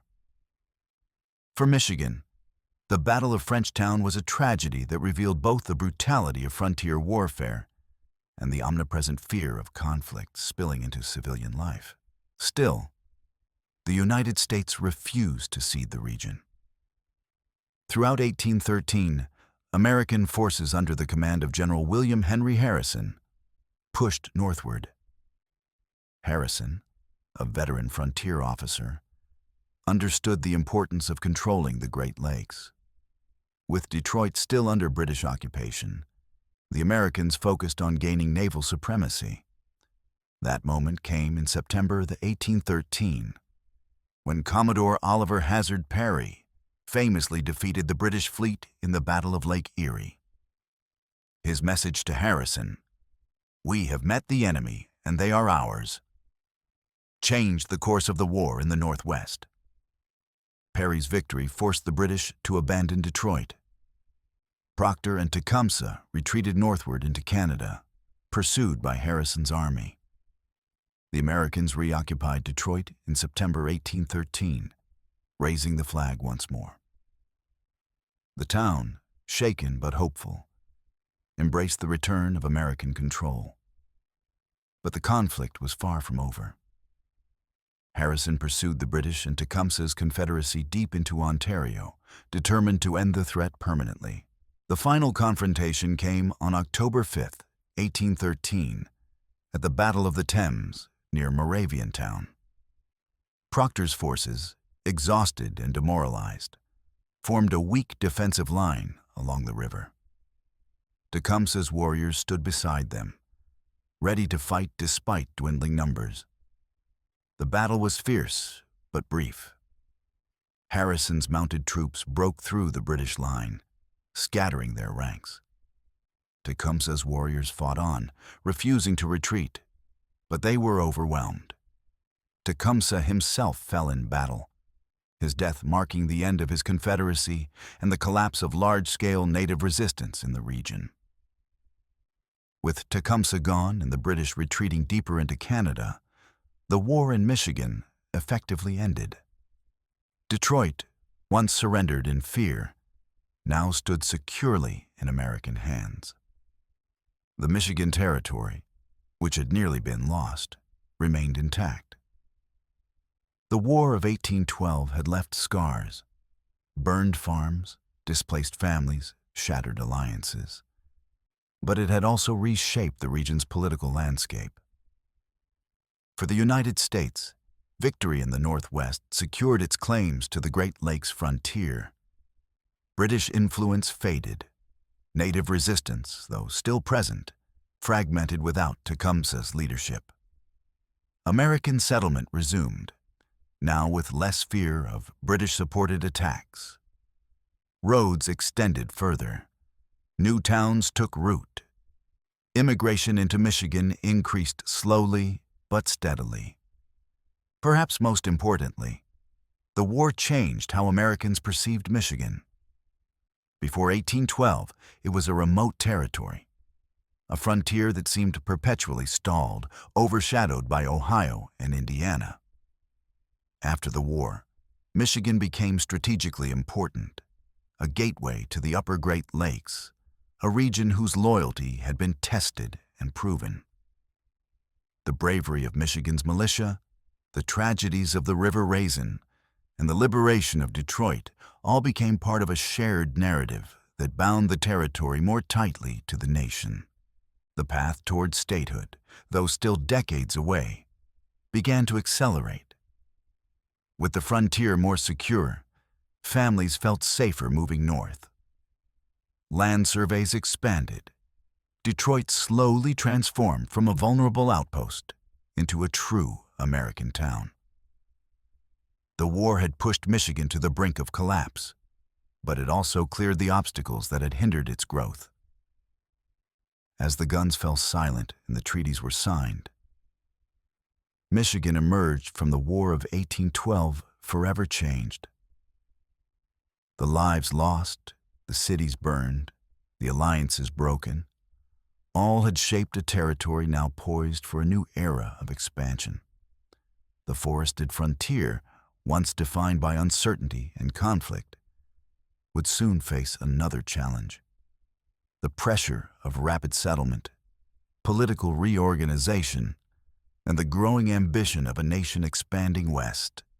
And so, as the smoke of battle faded and new settlers arrived along the Detroit River and the shores of Lake Michigan, the region turned toward its next chapter, one defined not by war, but by growth, governance, and the slow march toward becoming a state in the American Union.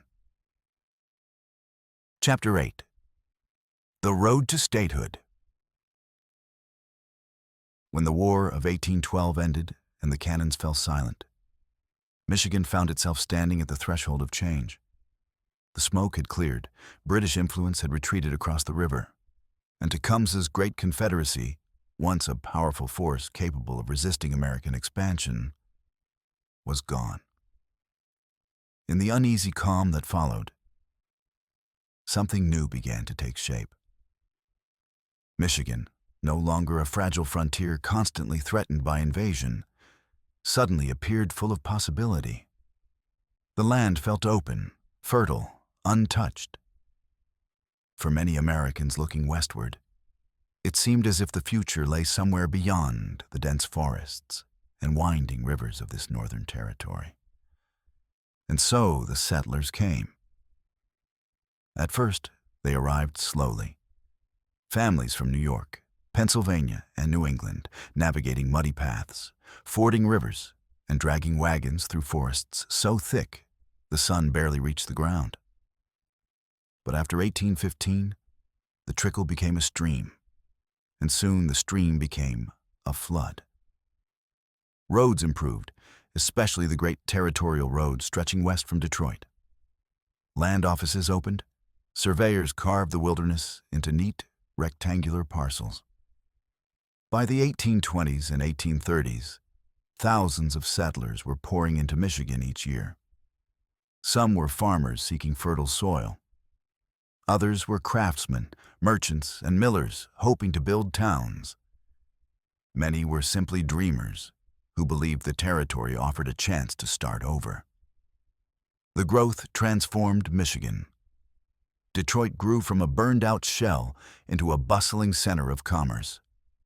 New settlements, Ann Arbor, Pontiac, Jackson, Kalamazoo, Grand Rapids, sprang up along trails and rivers. Villages became towns, and towns slowly took on the look of permanence.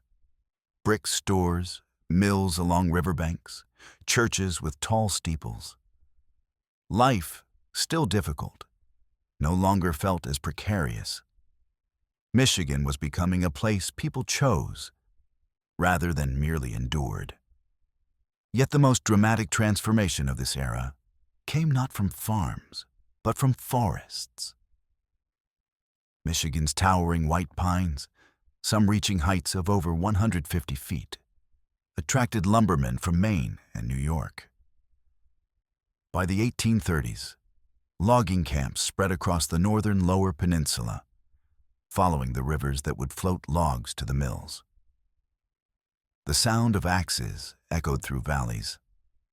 Sleds pulled by horses creaked along frozen paths.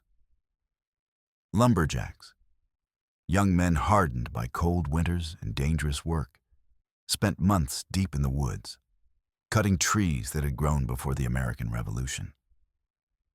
When spring thawed the rivers, torrents of timber rushed downstream to sawmills that fed a growing national market. Lumber would eventually become Michigan's first major industry, shaping its economy, its towns, and even its environmental future. But in these early years, the transformation was just beginning. Settlers saw progress.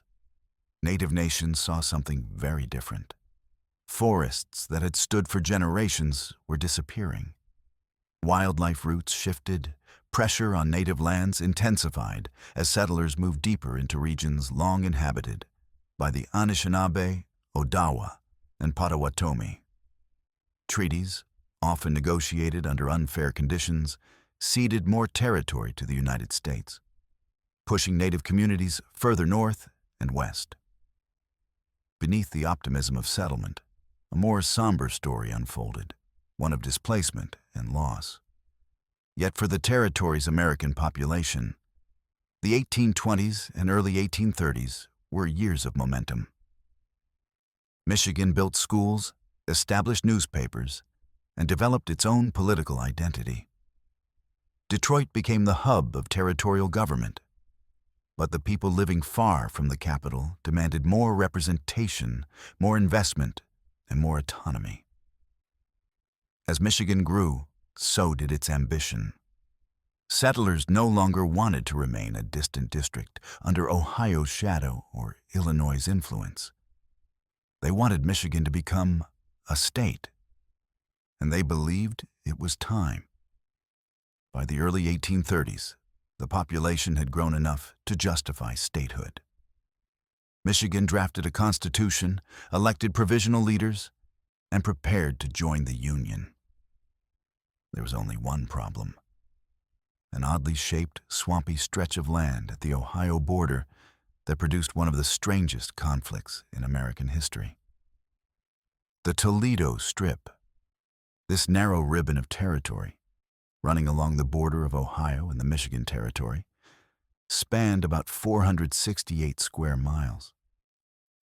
It wasn't particularly large, nor especially beautiful, but it held strategic value. Access to the mouth of the Maumee River, which many believed would become a major shipping route. Both Michigan and Ohio claimed the Strip. Both insisted their borders, as described by Congress, included it. Both refused to back down. This disagreement sparked what would become known as the Toledo War, a conflict that looked far more dramatic on paper than in reality. It began with surveys. Ohio hired its own surveyors to mark the boundary according to the line they believed was correct. Michigan, infuriated, hired surveyors of its own to mark a rival boundary. The lines did not match. Michigan's governor at the time, Stevens T. Mason, young, bold, and widely admired, took a firm stance. At just 23 years old, he refused to let Ohio claim a piece of Michigan territory. Newspapers praised him as the boy governor, a leader unafraid to defend Michigan's rights. Tensions escalated. Ohio formed militias. Michigan responded with its own. Laws were passed authorizing the arrest of Ohio officials who attempted to operate in the disputed territory. The Michigan militia marched south. Ohio's militia marched north. Skirmishes seemed possible. Newspapers in both states printed fiery editorials predicting war. But the Toledo War, for all its bluster, amounted to a handful of arrests, a few shots fired into the air, and exactly one injury: a Michigan sheriff stabbed in the leg with a penknife during an arrest. No armies clashed, no towns burned, no pitched battles were fought. It was, in many ways, a comedy of errors. A tug-of-war fought with paperwork, threats, and theatrical displays of force. Yet beneath the humor lay a serious problem. Michigan could not become a state until the border was settled. And Congress, influenced heavily by Ohio's powerful political delegation, refused to side with Michigan. Ohio demanded the Toledo Strip be recognized as its own. Michigan insisted Congress was ignoring its rights. The debate dragged on for months, then years. Michigan's push for statehood stalled. Settlers who had long dreamed of joining the Union grew frustrated. Ultimately, Congress offered a compromise, one Michigan residents initially hated. Michigan would give up the Toledo Strip to Ohio. In exchange, Michigan would receive the entire western portion of the Upper Peninsula, a region many Americans at the time considered useless wilderness. When this deal was proposed, Michigan erupted in outrage. The Upper Peninsula? Mountains, swamps, endless forests, far from Detroit? Many believed it was a punishment, not a reward, a consolation prize for losing Toledo. But Michigan needed statehood. Territorial finances were crumbling. The government could not raise enough revenue. The political stalemate had to end. In December 1836, at what became known as the Frostbitten Convention, delegates reluctantly accepted Congress's terms. Michigan would give up Toledo and gain the Upper Peninsula. A month later, in January 1837, Michigan officially entered the Union as the 26th state. What no one yet realized was that Michigan had received an extraordinary gift.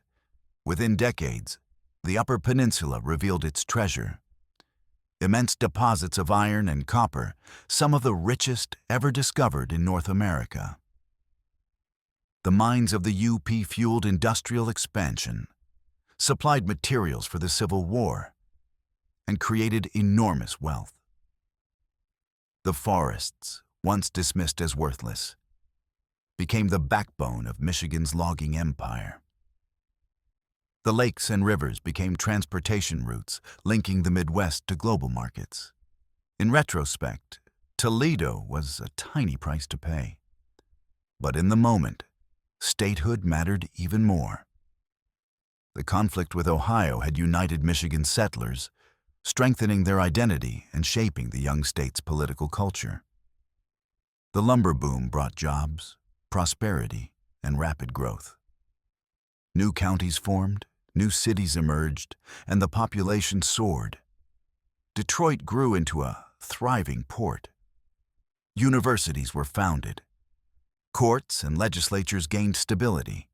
Roads expanded westward. Railroads soon followed. Michigan had transformed from a struggling frontier to a confident, growing state.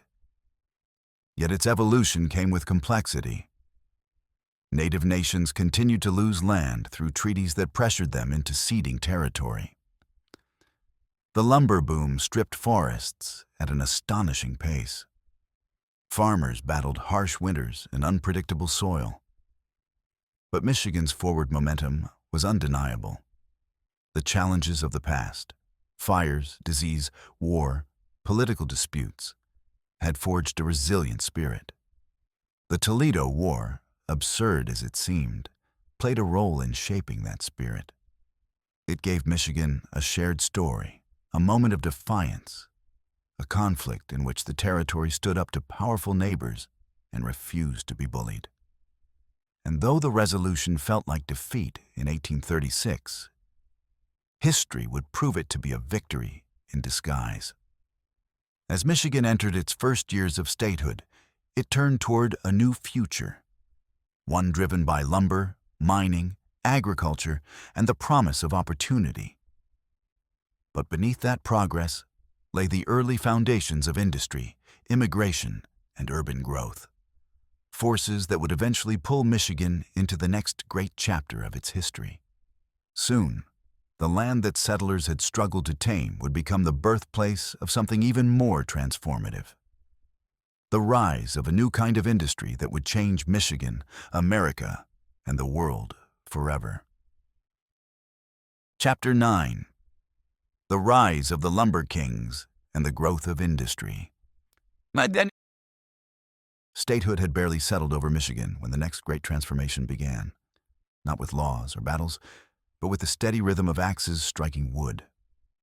By the mid-1800s, Michigan's identity was shifting. For decades, it had been a frontier, a place defined by forests so dense a person could walk for days without seeing the sky. But America was growing fast.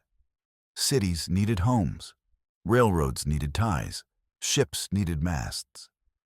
And as the nation expanded, its hunger for lumber became insatiable. Michigan, with its endless stands of white pine, became the answer. The white pine was the giant of the northern forests. Straight, tall, soft enough to cut easily, and strong enough for construction. It grew thickly across the lower peninsula's northern half and nearly blanketed the upper peninsula. To lumbermen arriving from New York and Maine, it looked like unlimited wealth rising straight from the earth. By the 1840s, dozens of small logging camps dotted riverbanks and lake shores. By the 1850s, hundreds more appeared. And by the late 1800s, Michigan had become the greatest lumber-producing region in the entire United States. This boom didn't arrive quietly. Logging camps came alive each winter with the arrival of the shanty boys, the rough, hardy men who cut down the forests. They traveled north when cold weather froze the ground hard enough to haul heavy sleds. Life in the camps was brutal. The workday began before dawn, when shanty boys pulled on stiff boots, ate a massive breakfast, salt pork, beans, biscuits, and pies, and trudged out to the woods. There, they swung axes and pulled cross-cut saws for 10 or 12 hours straight. Snow soaked their boots, sawdust filled their lungs, and the cold bit through every layer of clothing. Yet the camps were far from joyless. At night, in shanties lit by flickering lamplight, the men told stories, sang songs, played cards, and challenged one another to wrestling matches. The shanty boys were known for toughness, humor, and a kind of wild camaraderie. Some were seasoned loggers, others young farm boys seeking adventure, but all contributed to the great winter harvest that defined Michigan's economy. The process was relentless, efficient, and astonishing to watch. Once the trees crashed to the ground, sometimes shaking the earth as they fell, they were trimmed, loaded onto sleds, and hauled by teams of horses to riverbanks. When spring thawed the rivers, log drives began. This was the most dangerous stage of all. Imagine thousands of logs, each weighing hundreds of pounds, rushing down swollen rivers like armies of wooden torpedoes. Log drivers, called river hogs, balanced on the rolling timbers with metal-spiked boots, leaping from log to log as they worked to prevent jams. One slip meant death. Many men drowned or were crushed between shifting logs. But without their skill, the entire lumber system would collapse. They kept the rivers flowing and the mills supplied. At the mouths of these rivers, new towns emerged almost overnight. Muskegon, Manistee, Alpena, Saginaw, Bay City. They grew not from quiet settlement, but from industrial fever. Sawdust filled the air. Mills roared day and night. Whistles blew with the urgency of factories powering a nation. Lumber piled so high along shorelines that it looked like wooden walls towering over the towns. Wealth poured into Michigan. Lumber barons, men like Charles Hackley of Muskegon, Eber Ward of Manistee, and the powerful Saginaw mill owners, became some of the richest individuals in America. They built opulent mansions, sponsored libraries and schools, and influenced politics. Their decisions shaped entire regions. They set wages, controlled transportation routes, and dictated the pace of growth. But wealth at this scale also invited corruption. Some lumber kings bribed officials to secure timberland at low prices. Others manipulated surveys to gain access to the best stands of pine. Fraud ran rampant in land offices, where speculators snatched up enormous tracts before honest settlers ever had a chance. In some cases, lumbermen cut timber outside their designated boundaries, confident that enforcement was too weak to stop them. And often, profits were made at the expense of the very workers who risked their lives in the camps and rivers. Still, the industry transformed Michigan in ways that went far beyond economics. Lumber shaped the state's culture, its communities, and its identity. In lumber towns, businesses boomed. Saloons, shops, hotels, blacksmiths, boarding houses. Immigrants arrived from Germany, Ireland, Scandinavia, and Poland, bringing languages, traditions, and labor that diversified the young state. Railroads stretched further north to meet the industry's needs, gradually weaving Michigan into the broader national transportation network. But the most important engineering achievement of this era took place not in a forest, but at a place where water had been both a barrier and a gateway for centuries: the rapids of the St. Mary's River. Before the mid-1800s, ships traveling between Lake Superior and the lower Great Lakes faced a serious obstacle: the roaring rapids at Sault Ste. Marie. Cargo had to be unloaded, carried past the rapids, and reloaded onto another vessel. It was slow, expensive, and dangerous. Yet, as Michigan's mining industry emerged in the Upper Peninsula and logging expanded across the north, the need for efficient transportation grew critical. The solution came with a monumental project: the Soo Locks. Completed in 1855, the locks were a technological marvel. Using massive gates and chambers, they allowed ships to bypass the rapids by raising and lowering them between the levels of Lake Superior and Lake Huron. For the first time, large vessels could travel from Duluth or Marquette all the way to Detroit, Cleveland, or even Buffalo without interruption. The impact was immediate and profound. Iron from the Upper Peninsula flowed east. Lumber from the Lower Peninsula flowed south. Grain from the Midwest flowed everywhere. Michigan became a central artery in the nation's supply chain, and Detroit, already growing, rose even faster as a major port and industrial hub. The locks made Michigan not just a state with resources, but a state whose waterways connected the entire northern United States. Meanwhile, the lumber industry entered its golden age. By the 1870s, Michigan produced more lumber than any other state in the nation. Saginaw and Muskegon were called lumber capitals of the world. Ships filled with white pine departed daily for Chicago, Milwaukee, St. Louis, and the East Coast. Fortunes multiplied. Mills expanded. The forests, for the moment, seemed infinite. But they were not. By the 1880s, the consequences of Michigan's boom became impossible to ignore. Hillsides that once glowed green with pine stood barren. Stumps stretched in every direction like grave markers for a vanished world. The slash, branches, needles, and debris left behind, dried into tinder. Wildfires swept across the state with terrifying speed, sometimes burning entire towns. Rivers changed course due to erosion. Wildlife disappeared. And as lumber companies chased the last stands of pine into the Upper Peninsula, many realized that Michigan's first great industry was devouring itself. Some lumber barons insisted it didn't matter. Trees would grow back, they claimed. The land could be farmed. But settlers who tried to farm the cut-over land discovered a harsh truth. Pine grew best where soil was sandy and poor. Once the trees were gone, the ground offered little nourishment. Michigan suddenly found itself with millions of acres of useless land, stripped bare, prone to fire, abandoned by loggers who had moved on to Minnesota and Washington. Yet even this transformation pushed Michigan into its next era. Out of the cut-over lands, new opportunities emerged. Some became farmland after decades of recovery.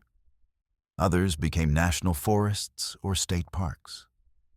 Still others turned into communities that reinvented themselves after the fall of lumber. And the wealth generated during the boom provided capital for new industries: furniture, paper, chemicals, mining, and manufacturing. It was the foundation upon which modern Michigan would be built. The rise of the lumber empire had reshaped Michigan completely. The arrival of shanty boys in the woods, the roar of sawmills along riverbanks, the wealth and corruption of lumber kings, and the engineering triumph of the Sioux locks all marked a chapter of relentless ambition and transformation. The forests fell, but in their place rose towns, railroads, industries, and a new kind of economy, one that would eventually lead Michigan toward an even greater revolution. For just as the last great pines were falling and the lumber barons were shifting their investments, another force was stirring in Michigan, one that would forever change not just the state, but the entire world. The age of steel, industry, and invention was coming, and in its shadow, a young mechanic named Henry Ford would soon step onto the stage. Chapter 10: Immigration, Agriculture, and the Making of Michigan Communities. As the great forests fell and the rivers carried millions of logs toward waiting mills, Michigan entered a moment of profound transition. The lumber boom had transformed the landscape, drawn investment, and built towns. But it had also laid bare an important truth. No single industry could define Michigan forever. As the pines disappeared from the northern hills and the cut-over land stood raw and scarred, Michigan needed something new to sustain its growth. And just as the lumber era began to wane, people began to arrive in numbers that would reshape the state's identity. They came from Germany, Ireland, Scandinavia, Poland, the Netherlands, and dozens of other corners of Europe. They came with trunks filled with clothing, tools, prayer books, and the seeds of traditions they hoped to preserve. They came because they believed Michigan, with its open land, fresh water, and young towns, offered a chance to start again. And in the decades after statehood, these waves of immigration built the foundation of modern Michigan far more deeply than any industry alone ever could. The first major wave arrived in the 1840s, when Irish immigrants fleeing famine disembarked at Great Lakes ports. Many settled in Detroit. Others traveled inland to work on roads, canals, and the early rail lines.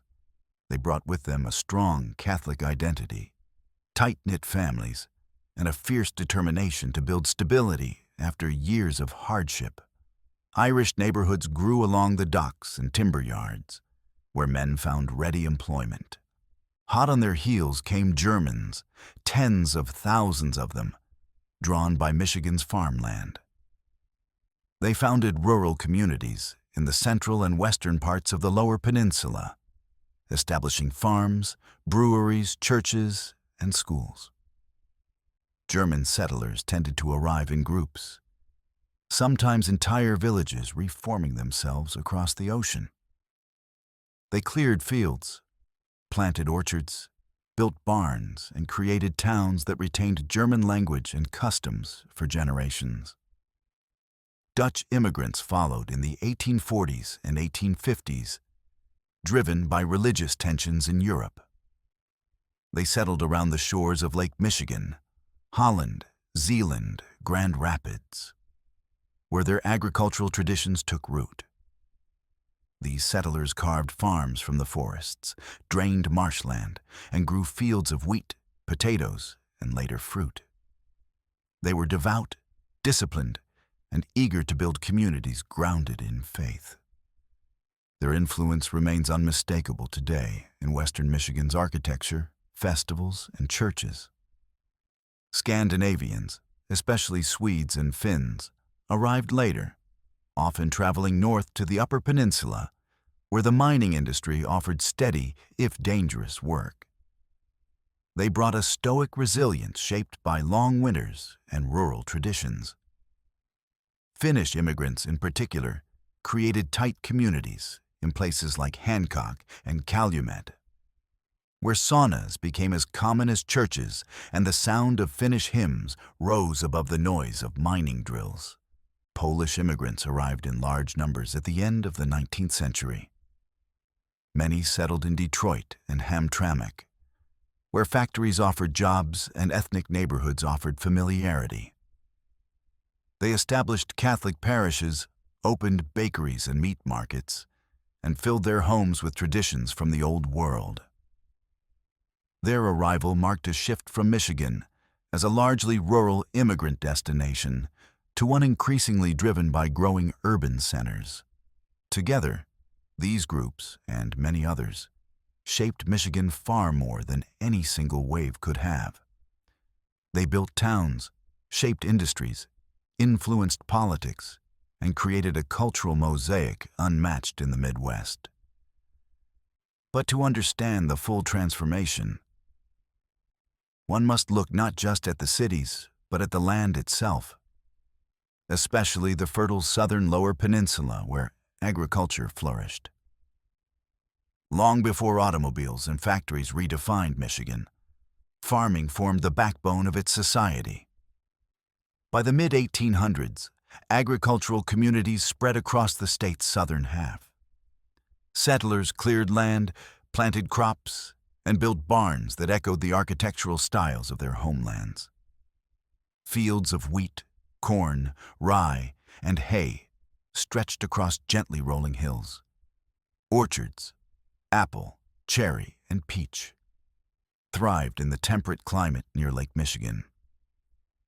Families lived according to the seasons: spring planting, summer cultivation, autumn harvest, and long winters marked by community gatherings and hard work indoors. In these small farming towns, traditions rooted in distant lands became the rhythms of everyday life. Germans hosted harvest festivals, danced polkas, and brewed beer in farmhouses. Dutch families preserved strict Sabbath customs, baking breads and pastries from recipes carried across the ocean.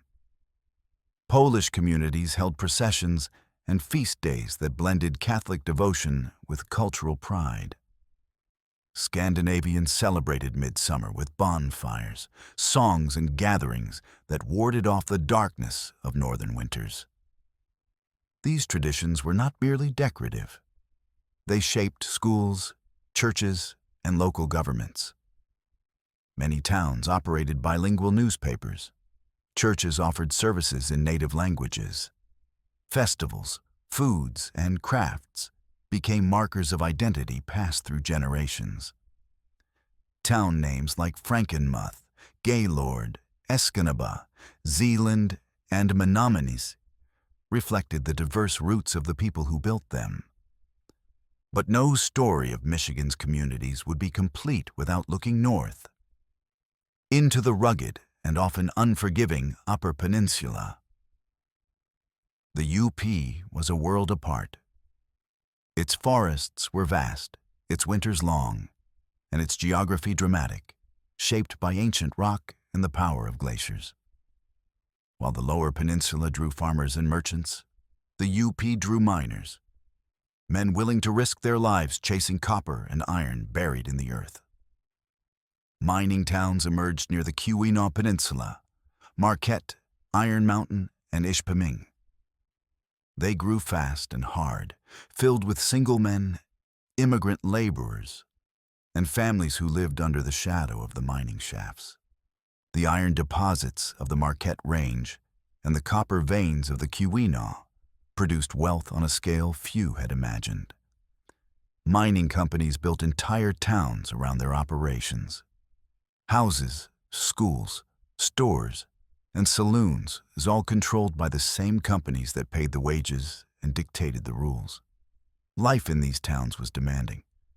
Accidents were common. Springs brought floods, winters brought frostbite, and summers brought deep heat inside the mines. But the work gave immigrants a chance to build security, and many stayed for generations. Mining communities developed distinct identities tied to the immigrant groups who lived there.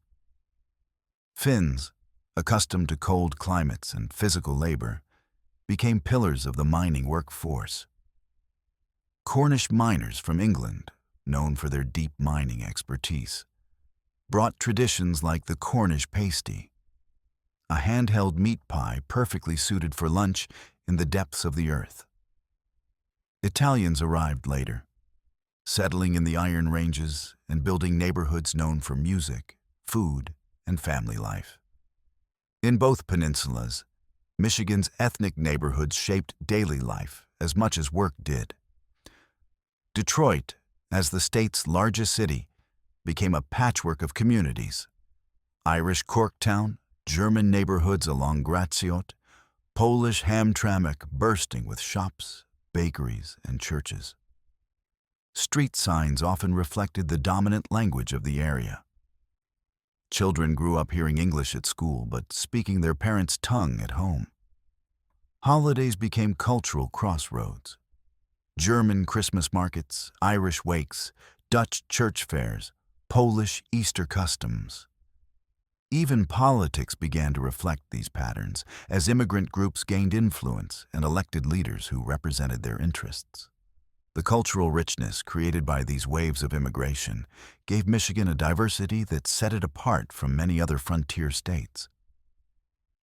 Rivers of language, food, music, and faith converged into a single identity, not uniform, but woven. Yet this cultural blending also accompanied deeper changes in Michigan's economic foundation. As farming communities matured and mining towns expanded, the state's infrastructure improved. Railroads connected distant regions. Roads linked towns to markets. Schools trained bilingual children to navigate both old traditions and new American expectations. In the midst of this growth, the scars left by lumbering began to soften. Abandoned cutover lands found new uses. Some were regenerated into farms after years of soil recovery. Others became pasture land or were reclaimed as forests through early reforestation efforts. Many cutover communities reinvented themselves, some as manufacturing towns, others as farming villages or tourist destinations. Despite the devastation of clear-cutting, Michigan adapted, reshaping its landscape alongside its population. All these forces, immigration, agriculture, mining, and urban growth, created an atmosphere of constant reinvention. Michigan was no longer just a frontier or lumber state. It was becoming a mosaic of communities shaped by people who brought their entire histories with them and remade their futures on new soil. A farmer from Bavaria could live beside a family from Ireland. A miner from Finland might marry the daughter of a French-Canadian lumberman, and their children would grow up Michiganders, speaking English with accents shaped by the merging of continents. And through all this change, the state's cities grew denser and more diverse. Detroit, in particular, evolved into a thriving industrial hub. Railroads, iron foundries, machine shops, and shipyards expanded, drawing even more immigrants who sought steady work. The rhythms of the state shifted gradually from rural to industrial. The foundation laid by the farmers and miners provided the workforce, the skills, and the cultural resilience that would soon support something entirely new. Michigan was on the edge of yet another transformation, one driven by machines, innovation, and an inventor whose ideas would redefine not only the state, but the world. The stage was set. The workshops were humming. The factories were rising. And a young engineer named Henry Ford was about to step forward with a machine that would reshape Michigan's destiny forever. Chapter 11. The Copper and Iron Kingdoms of the UP. As Michigan's southern farms flourished, and cities like Detroit and Grand Rapids filled with the noise of factories and immigrant life, another world was taking shape far to the north. Across the straits, beyond the forests and the cold waves of Lake Michigan, the Upper Peninsula was transforming into something extraordinary. An industrial kingdom carved not from timber or trade, but from the ancient stone beneath its feet. Here, in a rugged land that seemed an ocean away from the rest of the state, Michigan discovered a treasure that would fuel the nation's rise and forge communities unlike any others in America.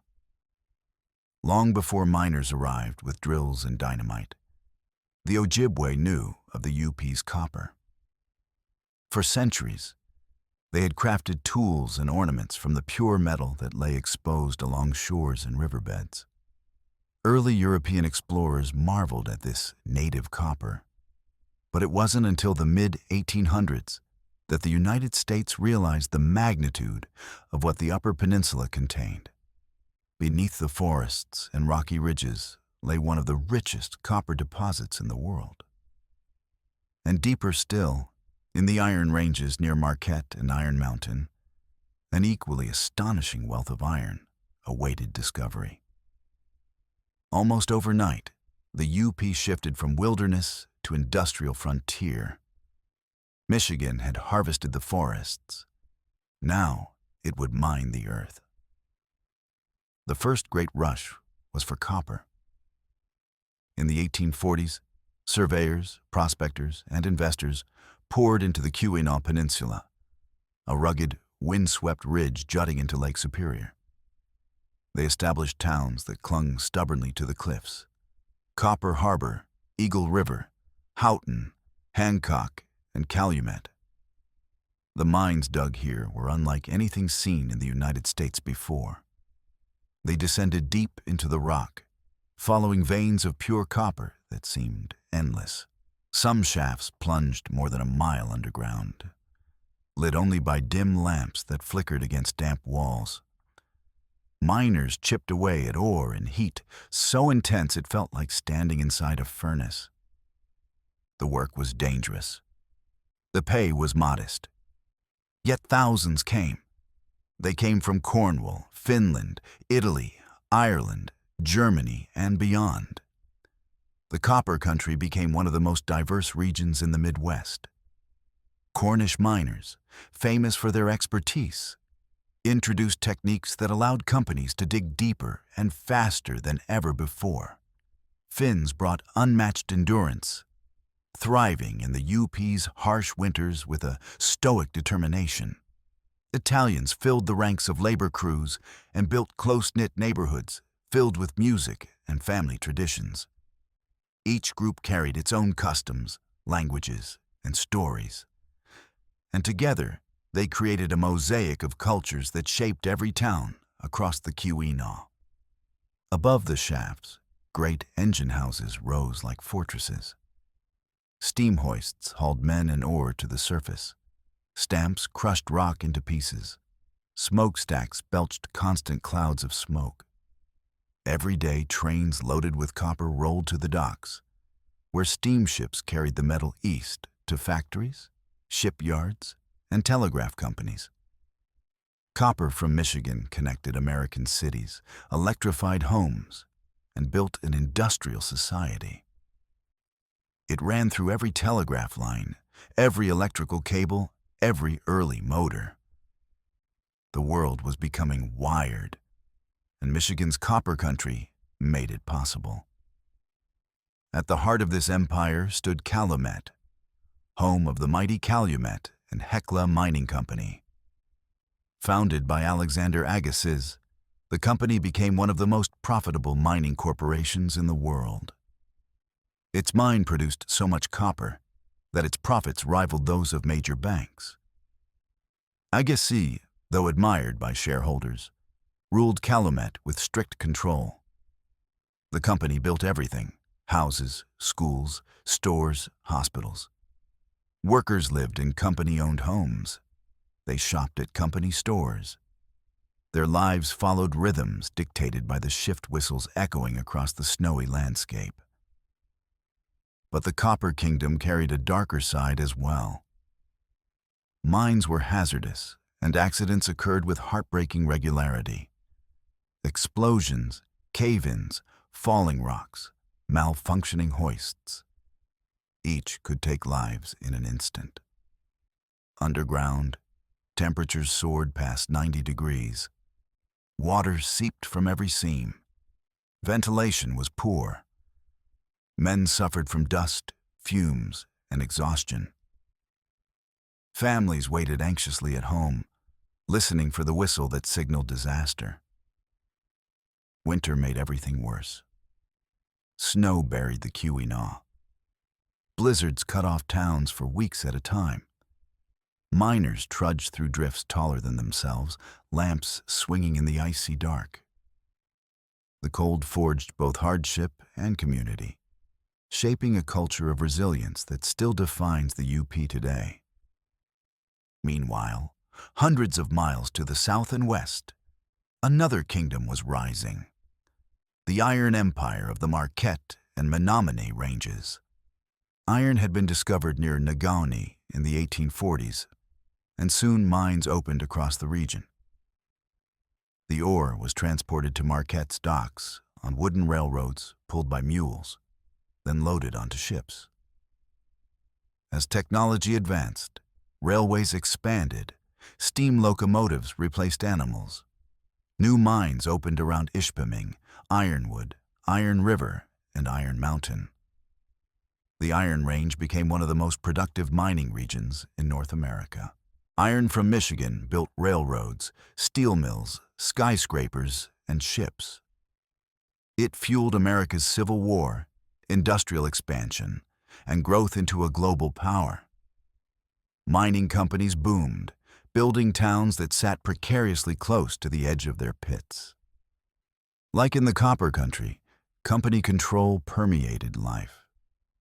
Miners worked long hours in dark, dangerous shafts. The threat of explosion or collapse was constant. And yet, these mining communities developed fierce pride. They built opera houses, libraries, schools, and churches, believing that even in the shadow of the mines, life should hold meaning. But boom and bust cycles were unavoidable. When demand was high, towns flourished. When prices fell, layoffs spread panic. Mines that had supported thousands closed overnight. Families left with little more than what they could carry. Whole neighborhoods emptied. Weathered boarding houses sank into silence. Rail lines rusted. Nature crept back into abandoned places, swallowing the ruins of once thriving communities. The most painful moment in the history of the UP's mining era came in 1913 during the Copper Country Strike. Facing long hours, dangerous conditions, and low pay, miners organized one of the largest labor movements in Michigan's history. They demanded an 8-hour day, safer working environments, and fair wages. The mining companies resisted fiercely. Tensions grew in the towns. Picket lines formed. National Guard troops arrived. Violence simmered beneath the surface. On Christmas Eve, 1913, tragedy struck at the Italian Hall in Calumet. During a holiday party for miners' families, someone whose identity remains disputed shouted, "Fire!" Though there was no fire, panic swept the room. Families rushed toward the stairway. The narrow doors jammed. In the chaos, 73 people, mostly children, were crushed or suffocated. The event shocked the entire nation. It exposed the human cost of the labor conflict and became one of the darkest chapters in Michigan's history. The strike eventually collapsed, but the industry never fully recovered the trust it had lost. World War I revived copper demand for a time, but by the mid-20th century, the great copper mines of the Keweenaw began to close one by one. Iron mining persisted longer, sustained by new techniques and global markets. But even the iron ranges felt the pressure of changing times. Automation reduced labor needs. Foreign competition increased. By the 1970s and 80s, many of the great mines shut down permanently. Yet the UP did not fade away. Instead, it reinvented itself. Where copper once flowed, tourism now blooms. The rugged beauty of the Keweenaw, its forests, cliffs, waterfalls, and ghost towns, attracts visitors seeking adventure. Houghton and Hancock transformed into vibrant college towns, anchored by Michigan Technological University. Heritage museums preserve the stories of miners who carved their lives from rock and ice. In Calumet, the remnants of the mining empire stand as monuments to both human triumph and human struggle. The Iron Ranges, too, found new identities. Some mines became historic sites, others evolved into open pits that still operate on modern scales.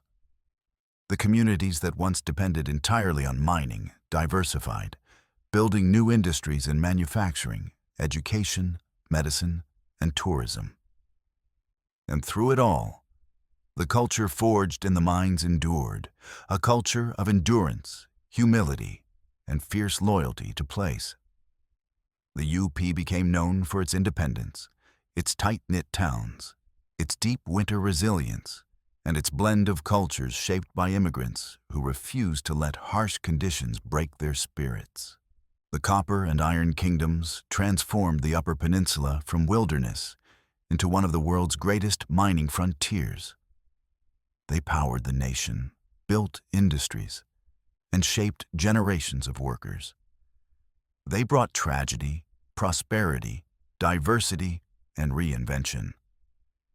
And although the great mining empires have largely faded, their legacy is woven into every community from Marquette to Calumet. By the start of the 20th century, Michigan was no longer just a state of forests and farms. It was a state of factories, mines, immigrants, railroads, and innovation. And at the moment these mining towns were rising and falling, another revolution was coming, one born in a small Detroit workshop, where a young man tinkered with gears and dreams. A revolution powered not by copper or iron, but by gasoline and steel. The age of the automobile was about to begin. Chapter 12. How Michigan Changed the World. As the 19th century turned into the 20th, Michigan stood on the edge of another transformation, one so massive, so sweeping, that everything before it would seem like a prelude. The forests had built the first fortunes. The mines had fueled the nation's rise. Immigrant communities had shaped the culture. But now, in the workshops and barns of Detroit and its neighboring towns, a new industry was quietly taking form. One that would launch Michigan onto the world stage, reshape global transportation, redefine the American middle class, and turn Detroit into a symbol of both industrial power and human ambition. It began, as revolutions often do, with a single idea. Henry Ford had grown up on a Michigan farm, fascinated by machines and determined to escape the slow rhythms of rural life. He tinkered endlessly, first with clocks, then steam engines, then gasoline motors. In the 1890s, he built his first quadricycle, a strange four-wheeled contraption that rattled along the streets of Detroit, powered by a tiny gas engine. Detroit residents stared as it sputtered past. Some laughed, some marveled. But Ford saw the future. At the time, automobiles were luxury toys for the wealthy. Handcrafted machines built in small batches, expensive and unreliable. Ford believed that had to change. He imagined a world where every family could afford a car, where mobility was a universal right, not a privilege. His dream was not simply to build automobiles. It was to build a system that made them accessible to everyday people. In 1903, Ford founded the Ford Motor Company. It did not take long for him to deliver on his vision. 5 years later, in 1908, Ford introduced the Model T, the car that would transform the world. The Model T was simple, sturdy, inexpensive, and astonishingly reliable. It could handle Michigan mud roads, farm fields, city streets, and everything in between. It was a machine built for America as it actually existed, not for the wealthy elite who lived above the dust and ruts. Ford sold thousands, then tens of thousands, then hundreds of thousands. But demand kept growing. To meet it, Ford had to do something no automaker had ever done before. He had to reinvent production itself. The breakthrough came in 1913 with the moving assembly line at Ford's Highland Park plant. Instead of workers moving around a stationary car, the car moved past them. Each worker performed one small, repeatable task. Cars moved continuously, flowing like mechanical rivers through the factory. Productivity skyrocketed.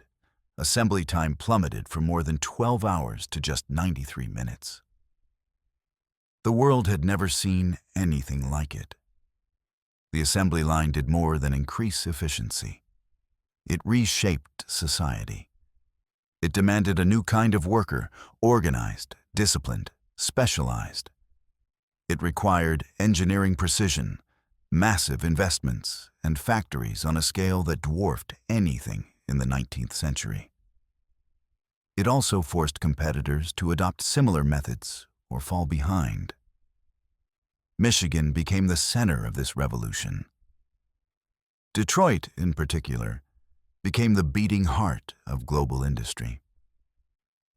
Then, in 1914, Ford shocked the world again by announcing the $5 workday, more than doubling the average wage of industrial laborers.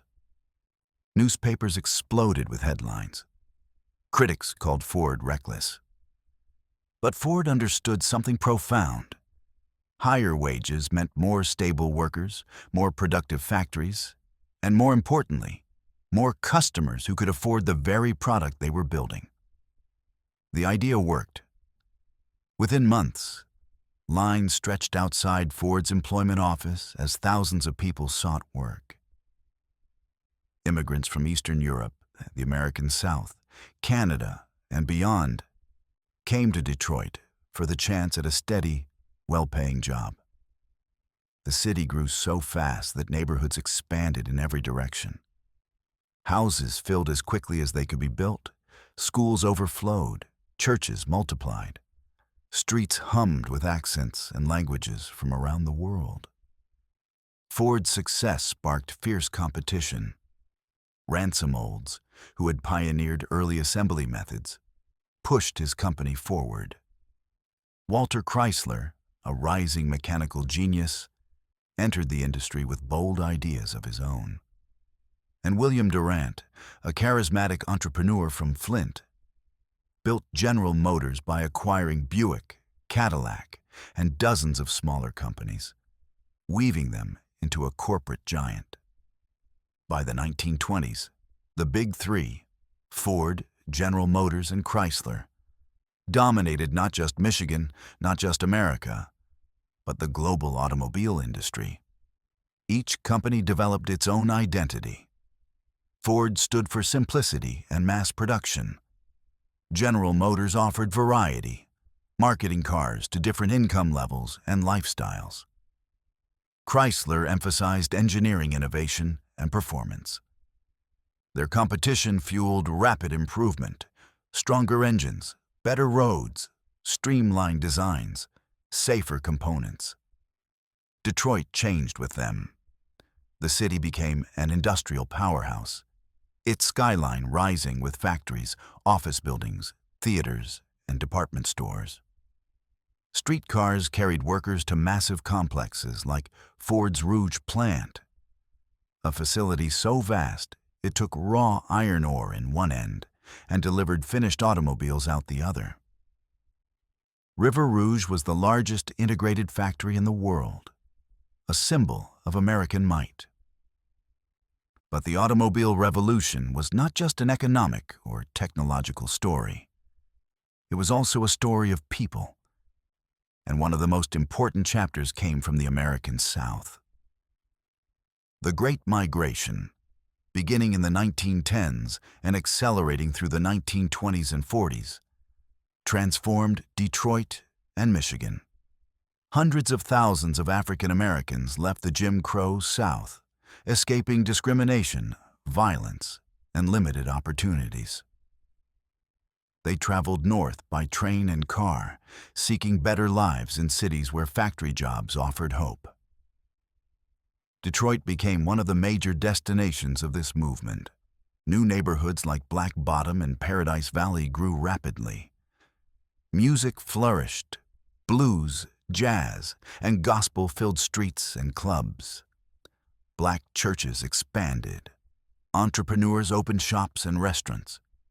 Yet the migration also exposed deep inequalities.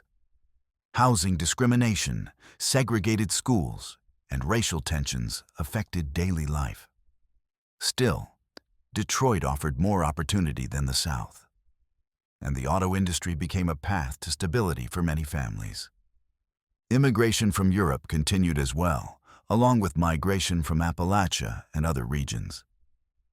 Detroit became one of the most diverse cities in the country. A mosaic of Poles in Hamtramck, Italians in Eastern Market, Jews on Hastings Street, Hungarians in Del Rey, and dozens of other communities. All came to work in the factories, building cars that reshaped the modern world. The automobile itself changed everything. Roads expanded across the country. Gas stations, motels, diners, and drive-in theaters sprang up along highways. Suburbs spread outward from city centers. Families could travel farther, work farther, dream farther. The automobile became a symbol of independence, opportunity, and American identity. Michigan sat at the center of it all. The economic boom of the early 20th century gave Michigan unprecedented prosperity. Skilled laborers became middle-class homeowners. Public schools improved. Universities expanded. Cultural institutions grew. Professional sports teams, like the Detroit Tigers and Red Wings, became symbols of local pride. Detroit's population exploded from around 285,000 in 1900 to more than 1.5 million by 1930, making it one of the largest cities in the United States. But with growth came challenges. Boom and bust cycles struck hard when economic downturns hit. The Great Depression plunged factories into silence as demand collapsed. Yet even then, Michigan's automobile companies shifted gears, producing tractors, equipment, and later, military vehicles for World War II. Detroit became known as the arsenal of democracy, supplying tanks, jeeps, bombers, and engines that helped the Allies win the war. After 1945, the automobile industry soared again. The baby boom fueled consumer demand. Highways expanded under the interstate system. Suburbs flourished. Car culture became embedded in American life. Convertibles cruising Woodward Avenue, teenagers dreaming of horsepower, families traveling cross-country in station wagons. Michigan reveled in prosperity. Middle-class families bought homes, boats, and vacation cabins up north. Manufacturing spread to Flint, Lansing, Pontiac, Dearborn, and Warren. The Big Three dominated global markets. For a time, it seemed as if the good fortune would last forever. But challenges began to emerge. Foreign competition, automation, and economic shifts that would eventually test Michigan's industrial might. These struggles would come later, shaping the late 20th century and beyond. But in the early decades, during the heart of the automobile revolution, Michigan was the engine of America. It had taken the raw materials of its forests and mines, combined them with the dreams of immigrants and the ingenuity of inventors, and built a civilization powered by gasoline and framed by steel. From Detroit to Flint, Hamtramck to Dearborn, the automobile industry transformed landscapes, lives, and global expectations. Michigan changed the world, not quietly, not subtly, but with roaring engines, assembly lines, and the belief that mobility could belong to everyone. And as the automobiles rolled off the lines and spread across the globe, the story of Michigan's rise entered its next phase. A complex era of prosperity, struggle, reinvention, and resilience that would test the very foundations that the automobile age had built. Chapter 13. The Roaring Twenties, the Great Depression, and a Changing Detroit. When the last echoes of World War I faded and the 1920s roared to life, Detroit stood like a city touched by lightning, charged, electrified, expanding faster than any other place in America. The automobile had transformed it from a mid-sized industrial town into a booming metropolis. Immigrants and migrants poured in from every direction. Factories glowed day and night. Jazz drifted through dance halls. Prohibition turned the river into a smuggler's highway. Money flowed with astonishing speed. Detroit felt unstoppable, as if the future were being assembled on its streets just as surely as cars were being assembled on its factory floors. But less than a decade later, that same future collapsed with terrifying force. The Great Depression slammed into Detroit harder than almost any other city in the country.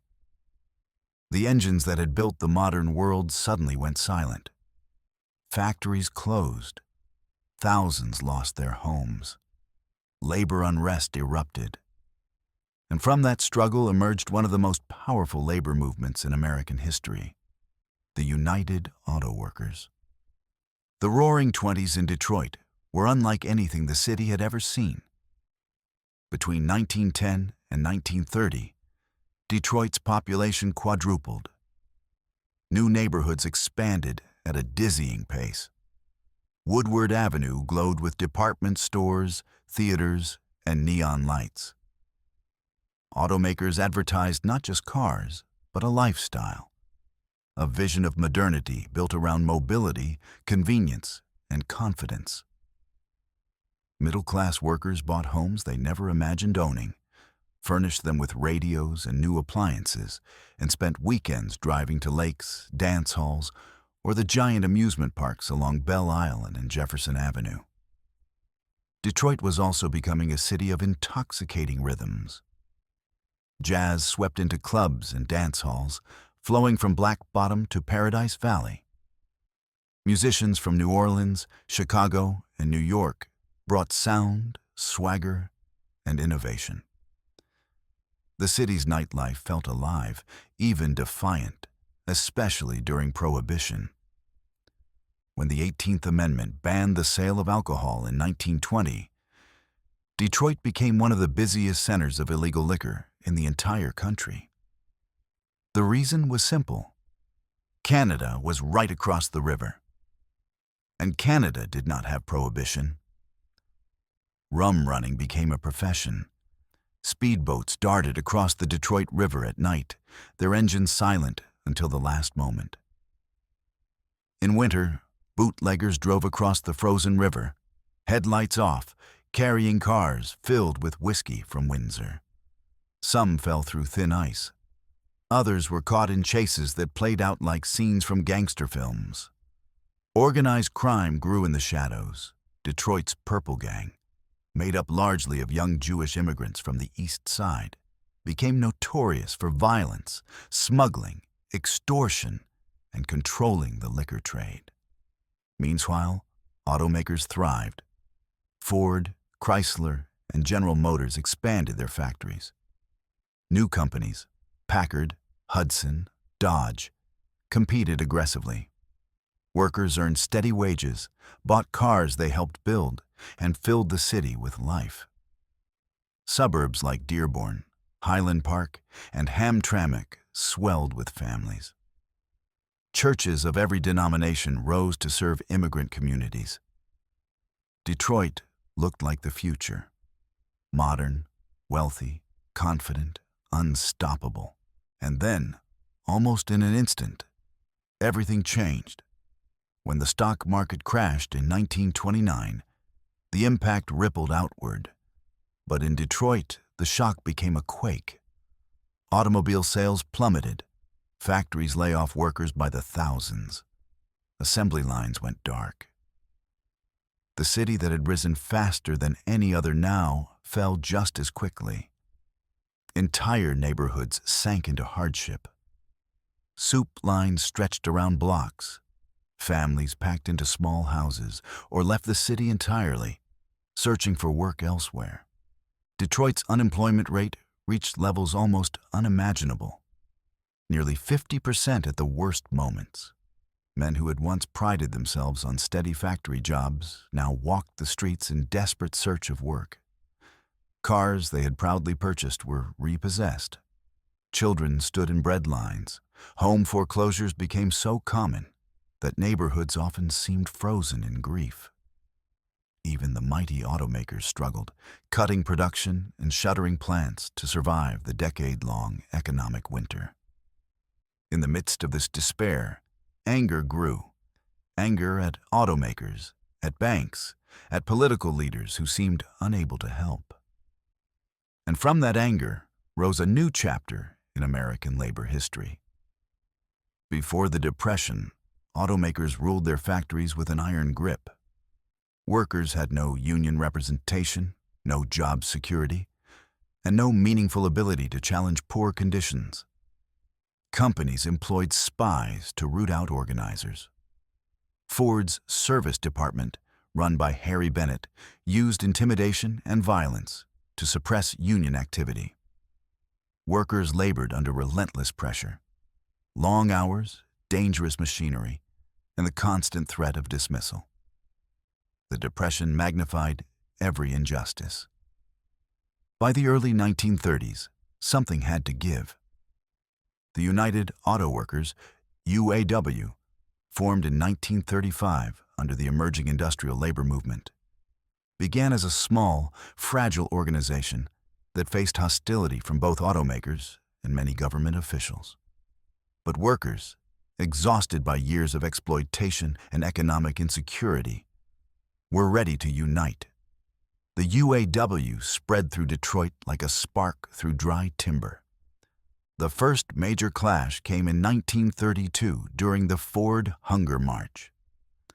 Thousands of unemployed workers marched from Detroit to the Ford Rouge plant in Dearborn to demand jobs and relief. Police and Ford security forces confronted them with tear gas and gunfire. 4 marchers were killed. The event shocked the city and cemented public sympathy for labor's struggle. Organizing efforts intensified. Workers held secret meetings in basements, churches, and union halls. Flyers circulated quietly. Organizers risked being fired or beaten if discovered. But momentum grew. The turning point came in Flint. In December 1936, workers at the General Motors Fisher Body plant in Flint staged a sit-down strike, a radical tactic where workers stopped production by occupying the factory itself.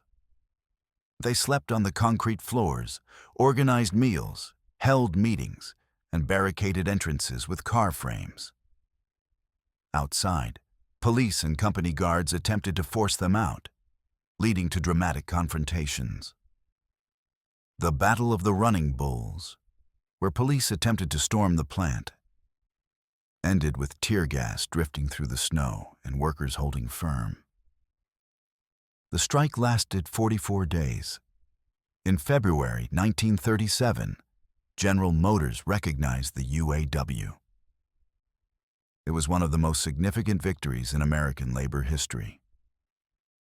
Once GM fell, Chrysler followed. Ford resisted fiercely until 1941, when a massive strike and a turning tide of public opinion finally pressured the company into signing a contract. In a matter of years, the balance of power had shifted. Workers gained the right to bargain collectively, secure safer working conditions, earn better wages, and build lives of stability and dignity. Detroit changed forever. But the Great Depression left lasting scars. Prohibition ended in 1933, and some elements of organized crime faded, but not all. The city's economy remained fragile until war production revived factories. Still, Detroit of the 1930s was not the Detroit of the roaring 1920s. The glitter had dulled. The optimism had been tempered. The city understood its vulnerability for the first time, yet Detroit also discovered something equally powerful: its capacity to organize, to fight for justice, and to reinvent itself in times of crisis. The UAW's rise symbolized that transformation, turning workers from silent cogs into a political and economic force capable of shaping national policy. And another transformation was coming. One that would propel Detroit into a role neither the city nor the nation could have predicted: the arsenal of democracy. Factories that once built coupes and convertibles would soon produce tanks, jeeps, machine guns, and engines for warplanes. Detroit was preparing to fight a different kind of battle, one that would shape the fate of the world. The next chapter would take Michigan from the depths of depression to the front lines of global conflict, proving once again that the state's greatest strength lay in its ability to rise from hardship and reinvent itself with fierce determination. Chapter 14: Michigan in World War II.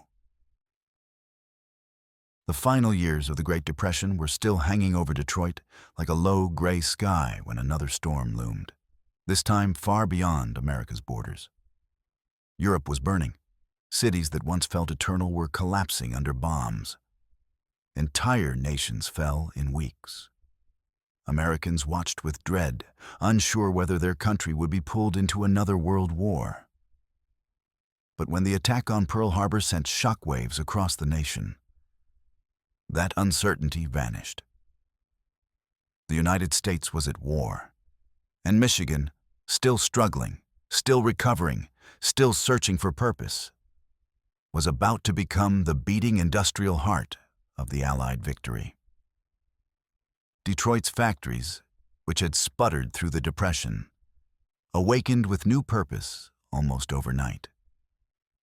The automakers who once competed over chrome and horsepower now faced a different challenge: how to turn civilian manufacturing into war production on a scale the world had never seen. In December 1940, even before the U.S. formally entered the war, President Franklin Roosevelt delivered a radio address declaring that America must become the arsenal of democracy. It was more than a phrase. It was a command. And Michigan answered with a roar. The transition was not simple. Car factories were not designed to build tanks or bomber engines. Assembly lines for sedans did not easily convert to warplane manufacturing. Materials were scarce. Skilled workers were limited. Engineers had to redesign entire systems. But Detroit's industrial giants, Ford, General Motors, Chrysler, did not hesitate.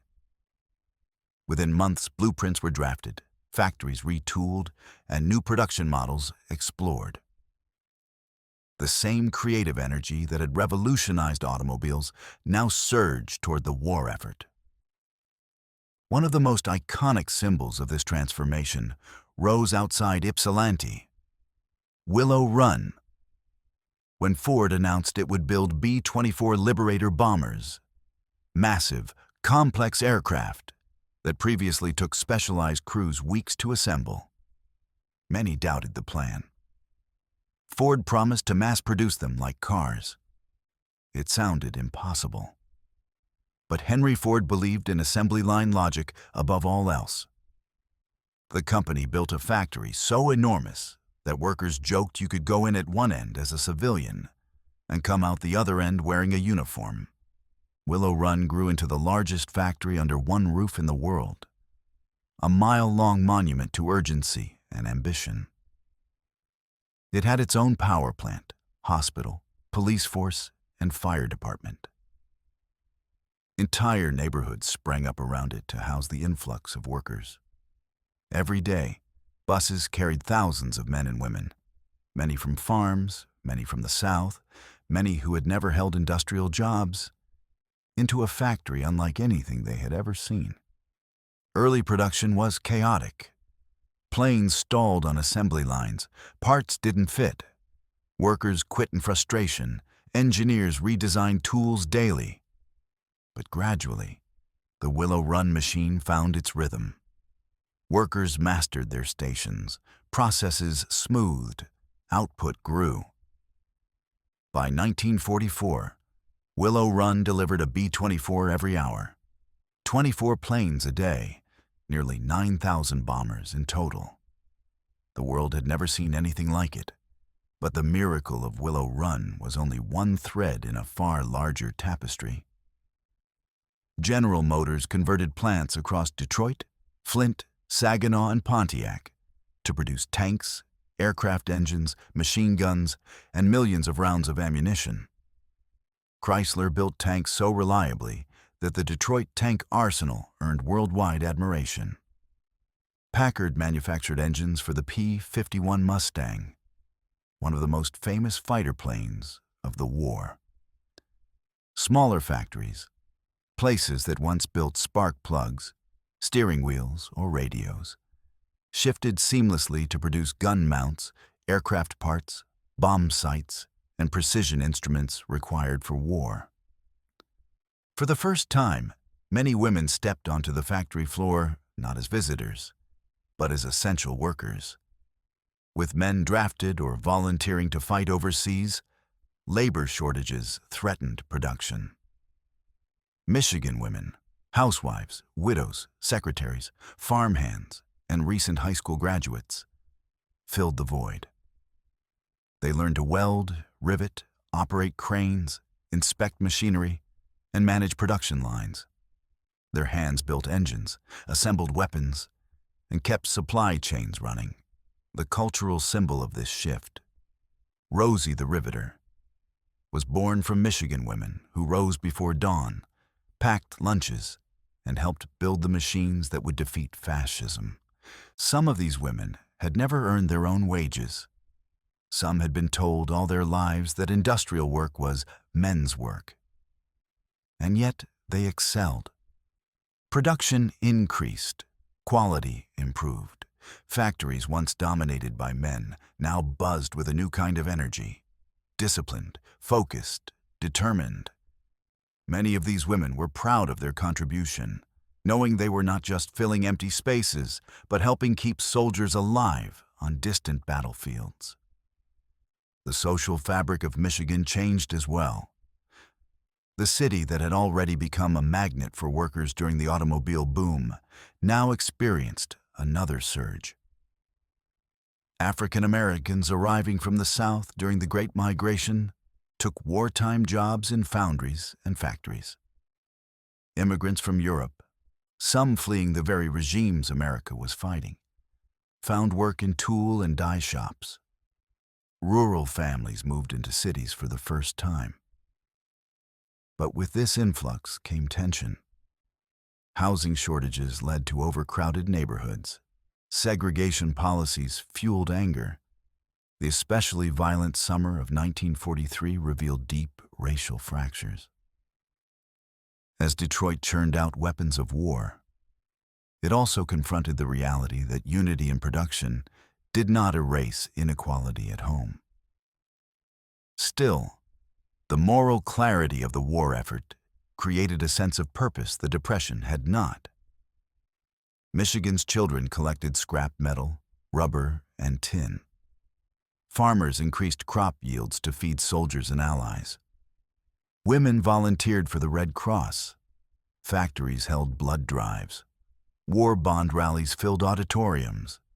Newsreels showing rows of freshly completed tanks or bombers didn't just display machinery, they displayed hope. Each tank rolling out of Detroit meant American soldiers had a better chance of surviving the next battle. Each bomber leaving Willow Run meant another strike against the forces threatening the world. Detroit's identity became inseparable from the war effort. Its workers called themselves soldiers of production. Its factories earned international recognition. The arsenal of democracy was not just a slogan. It was a description of reality. Michigan supplied the engines, vehicles, and tools the Allies depended on across Europe and the Pacific. Without the constant flow of tanks, trucks, bombers, and engines from Michigan, the war would have dragged on far longer and at far greater cost. By 1945, the scale of this achievement was staggering. Michigan factories produced the majority of tanks used by the U.S. Army. They built tens of thousands of aircraft engines. They shipped millions of parts for planes and ships. They assembled trucks that carried Allied soldiers across Europe. They forged steel, machined gears, and tested engines at a pace that defied imagination. More than half of Detroit's workforce was tied directly to war production. And as Allied forces advanced across Europe, they moved forward in machines built in Michigan. When the war finally ended, relief swept through the state. Workers celebrated, but many wondered what would come next. War production had reshaped Michigan's economy, workforce, and identity. Would the factories smoothly return to making cars? Would women remain in the workforce? Would the racial tensions that erupted during the war be addressed or ignored? Would Detroit thrive in peacetime the way it had in war? The answers would define the next chapter of Michigan's history. But one truth remained clear. During the darkest years of the 20th century, Michigan had emerged as a crucial force for freedom. The arsenal of democracy had done its job. It had armed the Allies, supplied the front lines, and demonstrated what American industry could accomplish when pushed to its limits. Michigan had not just supported the war. In many ways, it had powered it. And now the state stood at the threshold of a new era, one shaped not by war, but by the hopes, fears, and possibilities of peace. Chapter 15: Suburbs, Highways, and Post-War Prosperity. When the guns of World War II finally fell silent in 1945, Michigan exhaled, slowly, deeply, and with a kind of stunned relief. Tens of thousands of its sons and daughters came home. They returned to quiet streets, to waiting families, to modest houses that felt suddenly too small for all the hope they carried. They came back to the factories where they had once bent over car parts, now stripped of camouflage paint and ready to return to peacetime production. And they came back to a country and a state preparing to remake itself from the ground up. Michigan, more than almost anywhere else in America, felt the impact of this transformation. The same industrial might that had made it the arsenal of democracy now fueled an economic explosion unlike anything the nation had seen before. Factories that had been building tanks and bombers began churning out cars again. New models, new designs, gleaming chrome, and powerful engines. The soldiers who stepped off trains needed jobs, and the factories were ready for them. The women who had riveted planes and welded tank hulls debated whether to stay in the workforce or return home. And the automakers, flush with wartime profits and brimming with confidence, prepared to build the machines that would define post-war America. Automobiles that symbolized freedom, family, and a new kind of life. In the late 1940s and 1950s, that life took shape in Michigan's suburbs. For the first time, ordinary workers could afford both a home and a new car. Good wages flowed from the big three: Ford, General Motors, and Chrysler. Thanks in part to strong unions like the UAW, which won contracts that made auto work some of the best-paying industrial jobs in the world. With these wages came possibilities: mortgages, backyards, children's bedrooms, and the promise that the next generation would grow up safer, healthier, and more prosperous. Developers saw an opportunity and wasted no time. Farmland on Detroit's edges transformed into subdivisions almost overnight. One-story ranch homes sprouted like rows of corn. School districts expanded. Churches, libraries, and local diners appeared at a speed that left even longtime residents dizzy.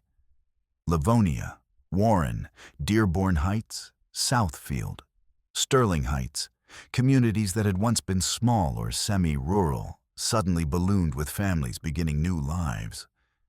And what made these suburbs possible was the very thing Michigan excelled at: the automobile.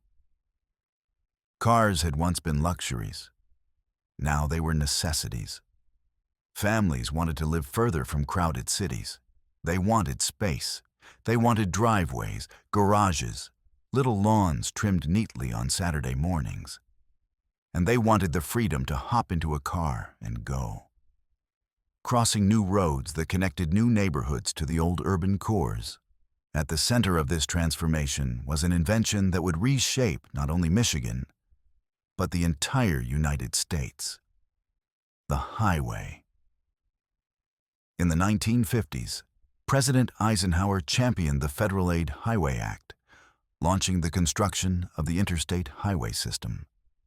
Michigan embraced this vision with astonishing speed. Freeways carved through farmland, circled cities, and stretched toward distant states. I-75, I-94, I-96. These concrete arteries became the pathways of Michigan's new suburban life. Highways promised convenience and efficiency. They delivered economic growth, connected workers to jobs, and enabled everyday travel that would have been unthinkable a generation earlier. But they also delivered something else: division.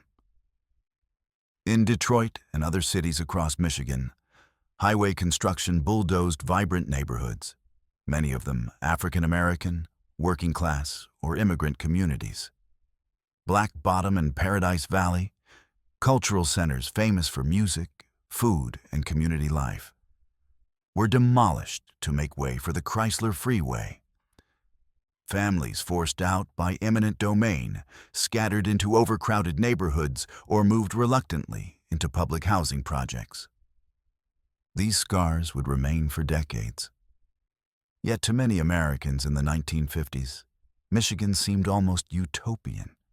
Wages were high, jobs were plentiful. Cars rolled off assembly lines at record pace. Shopping malls appeared, filled with everything from new fashion to appliances that promised to make housework effortless. Schools expanded to accommodate the baby boom. Tourism exploded as families used their new cars to travel north for vacations, discovering forests, beaches, and small towns that had once been reachable only by long, rough journeys. But beneath the prosperity lay tensions that would eventually reshape the state's trajectory. Segregation, both explicit and subtle, defined many neighborhoods.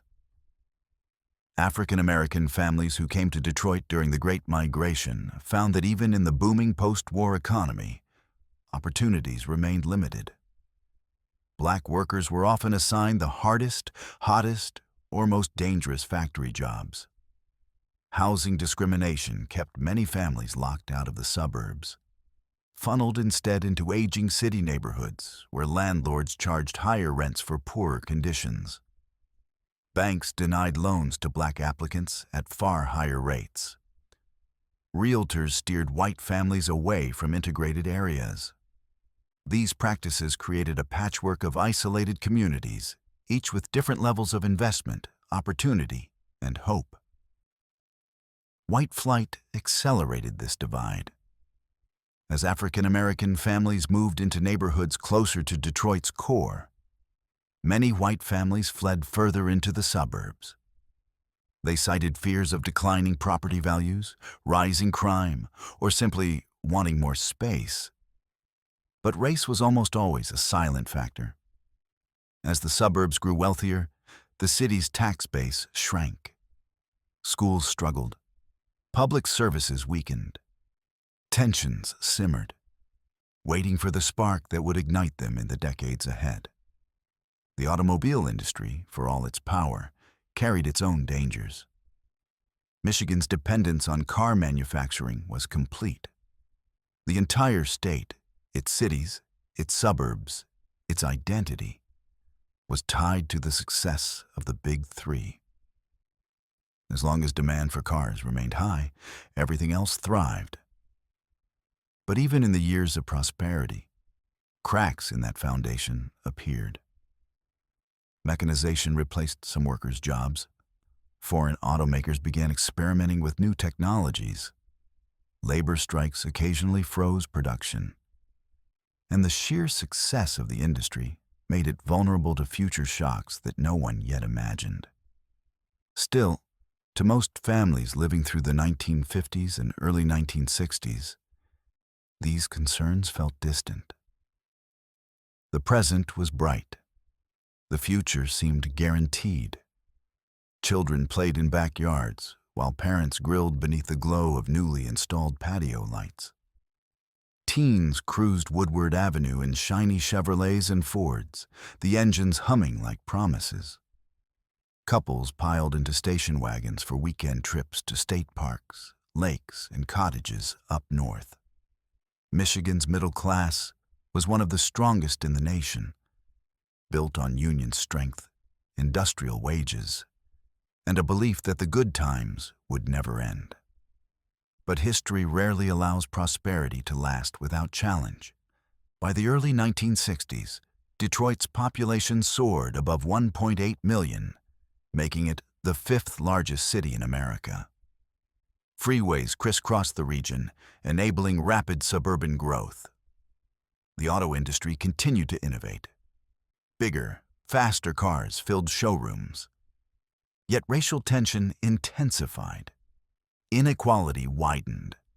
Years of discriminatory housing practices, police misconduct, lack of economic opportunity, and crumbling city services pushed black communities to the brink. The highways that carried white families to comfortable suburbs seemed to trap others in neighborhoods left behind. And as the suburbs flourished, Detroit transformed in a different way. Empty lots replaced demolished neighborhoods. Small businesses struggled to compete with suburban malls. Public schools faced overcrowding and underfunding. Many residents sensed that the prosperity of the post-war years was beginning to tilt unevenly, leaving some climbing higher while others slipped. Still, millions of Michiganders in the 1940s and 1950s experienced a golden age of home ownership, community building, and unprecedented mobility. Michigan stood as a symbol of the American dream. Work hard, earn a good wage, buy a home, raise a family, drive wherever you want on smooth, open highways. This era reshaped not just Michigan's physical landscape, but its identity. An identity built on cars, suburbs, and the belief in endless forward motion. But history was already whispering warnings. The same highways that brought prosperity also created separation. The same auto industry that brought wealth also bred dependency. And the same suburbs that promised safety also revealed deep divides. The next decades would challenge Michigan in ways the post-war generation could not yet imagine. Still, as families unpacked groceries in split-level kitchens, as kids chased each other beneath maple trees in new neighborhoods, as engines hummed across fresh pavement, there was a sense that Michigan had entered a peak. A moment when the possibilities of American life felt larger, brighter, and closer than ever before. The question now was how long that brightness would last, and what Michigan would become when the easy shine of prosperity began to fade.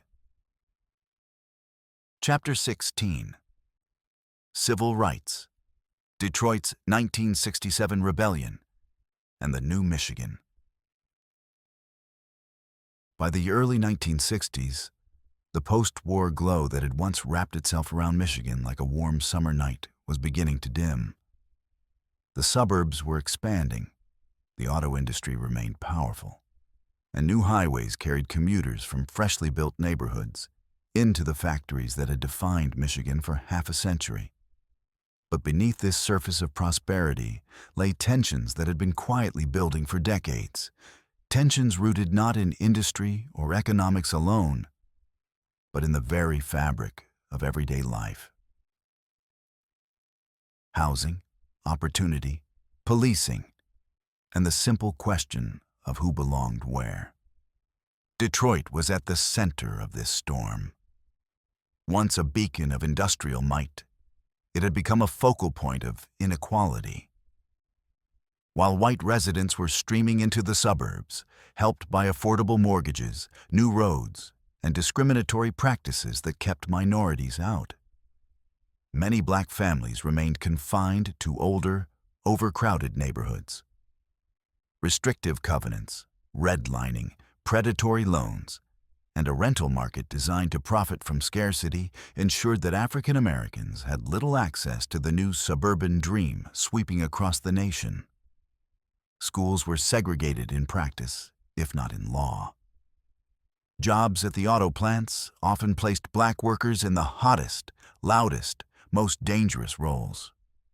And the police force, overwhelmingly white, patrolled black neighborhoods with an aggressiveness that bred constant resentment.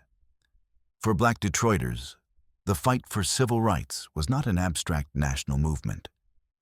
It was daily life. Activists organized marches, sit-ins, and negotiations with city officials. Churches became hubs of strategy.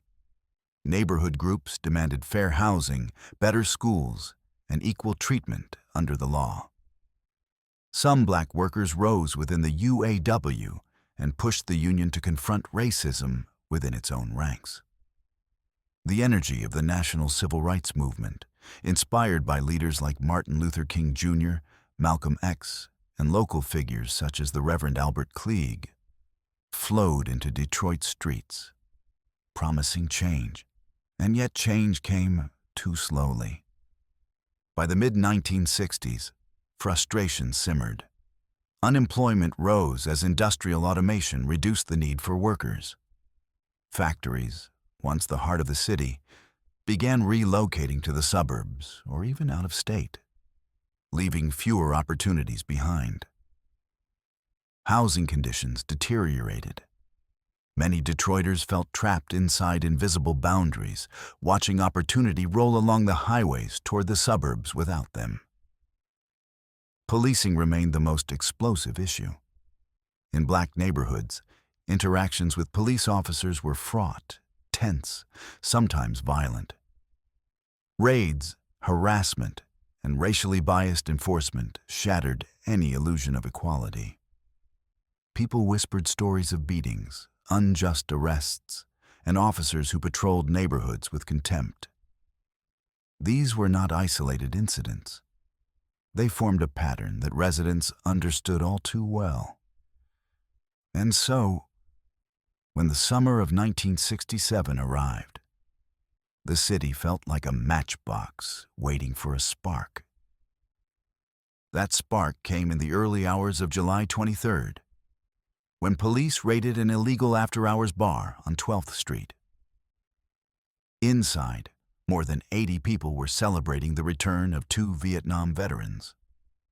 The police planned a simple raid: arrest a few, disperse the crowd, return to the station.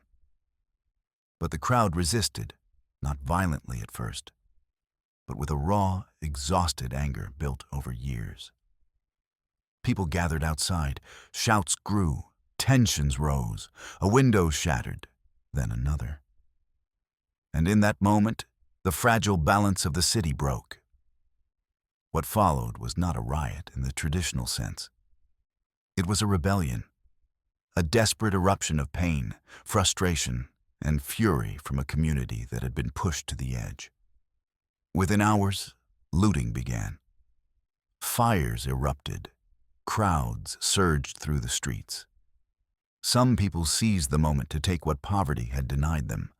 Others simply wanted to be heard. And many more, far more than officials would later admit, were caught in the chaos without participating, watching their own neighborhoods burn. The police were quickly overwhelmed. Governor George Romney deployed the Michigan National Guard, but even they struggled to control the streets.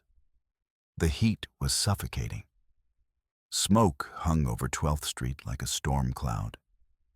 Buildings collapsed under roaring flames. Sirens wailed without pause. Residents described it as the city screaming. Then came the decision that changed everything. President Lyndon Johnson ordered the U.S. Army into Detroit.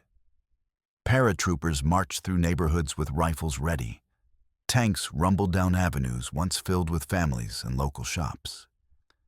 The images shocked the nation. Detroit looked like a city at war. For 5 days, chaos reigned. 43 people died, many of them unarmed black residents, some shot by police or the National Guard under questionable circumstances. More than 1,000 were injured. Thousands were arrested. Entire blocks were destroyed. Businesses burned. Homes collapsed. The 12th Street neighborhood, once vibrant, was left in ruins. When the smoke finally cleared, Detroit was not the same. Neither was Michigan. To outsiders, the rebellion appeared sudden and inexplicable. But to those who had lived through the city's inequities, it had been building for years. The Kerner Commission, created by President Johnson to investigate the nation's urban uprisings, concluded that the cause was not outside agitators, as some claimed, but systemic racism, police misconduct, unemployment, and segregation.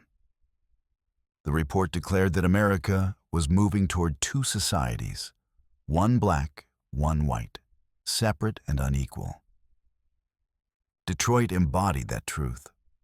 In the short term, the rebellion sparked fear and retreat. White flight, already underway, accelerated at a pace that stunned even experts. Families who had once hesitated to leave Detroit now rushed toward the suburbs. Some cited safety concerns. Others feared their property values would collapse. Companies followed their workers. Investment in the city dried up, and the racial lines that had quietly guided housing policies for decades hardened into something visible and painful.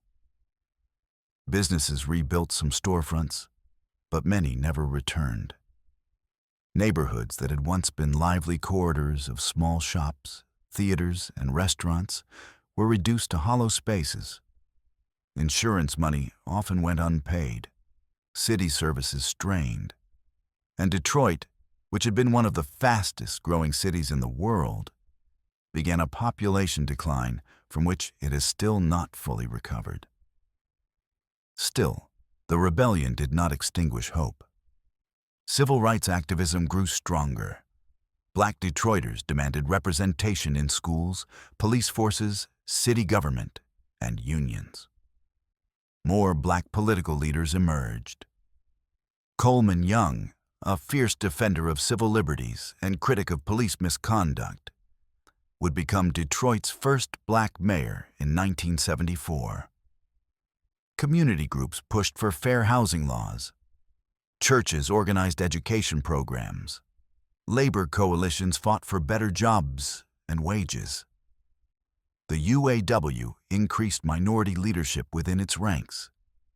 The spirit of resistance did not fade. It evolved. But the city faced challenges that could not be solved overnight. The auto industry, once unshakable, changed rapidly in the 1970s and 1980s. Foreign competition grew. Oil crises reshaped consumer demand. Factories closed or moved to states with cheaper labor. Detroit's economic engine sputtered, and the fallout hit black communities hardest. Job losses deepened poverty. Schools struggled, crime rose, and the divide between Detroit and its suburbs widened into a chasm that defined regional politics for generations. Even so, Michigan was not frozen in its pain. New cultural movements emerged. Motown remained a symbol of pride, and Detroit's music scene continued to innovate. Grassroots organizations rebuilt neighborhoods one block at a time. Activists demanded accountability and reform. And in later decades, younger generations stepped forward, determined to write a new future for their city. The 1967 rebellion left scars, deep ones, but it also forced Michigan to confront issues it had ignored for too long. Inequity, segregation, policing, and opportunity were no longer invisible lines in the city's blueprint. They were the central questions that would shape Detroit's journey into the modern era. And as Detroit entered the late 20th century, those questions became impossible to avoid. The city was changing, hurting, healing, shrinking, and reinventing all at once. Michigan was entering a new chapter, one where resilience would matter as much as industry. A chapter where the future depended not on the strength of factory walls, but on the strength of a community determined to rise again. Chapter 17: Decline of the Auto Industry and the Search for a New Identity. By the early 1970s, Michigan still carried itself like the industrial giant it had been for generations. The suburbs were full, the highways buzzed with traffic, and Detroit's skyline glowed with the confidence of a city that had built America's dreams. The Big Three, Ford, General Motors, and Chrysler, remained powerful symbols of American ingenuity. Auto workers earned wages that could support entire families. The rhythm of factory whistles still defined the days. And yet beneath all this movement, something quieter, colder, and more unsettling had begun to creep across the state. A sense that the future might not look like the past. The world was changing.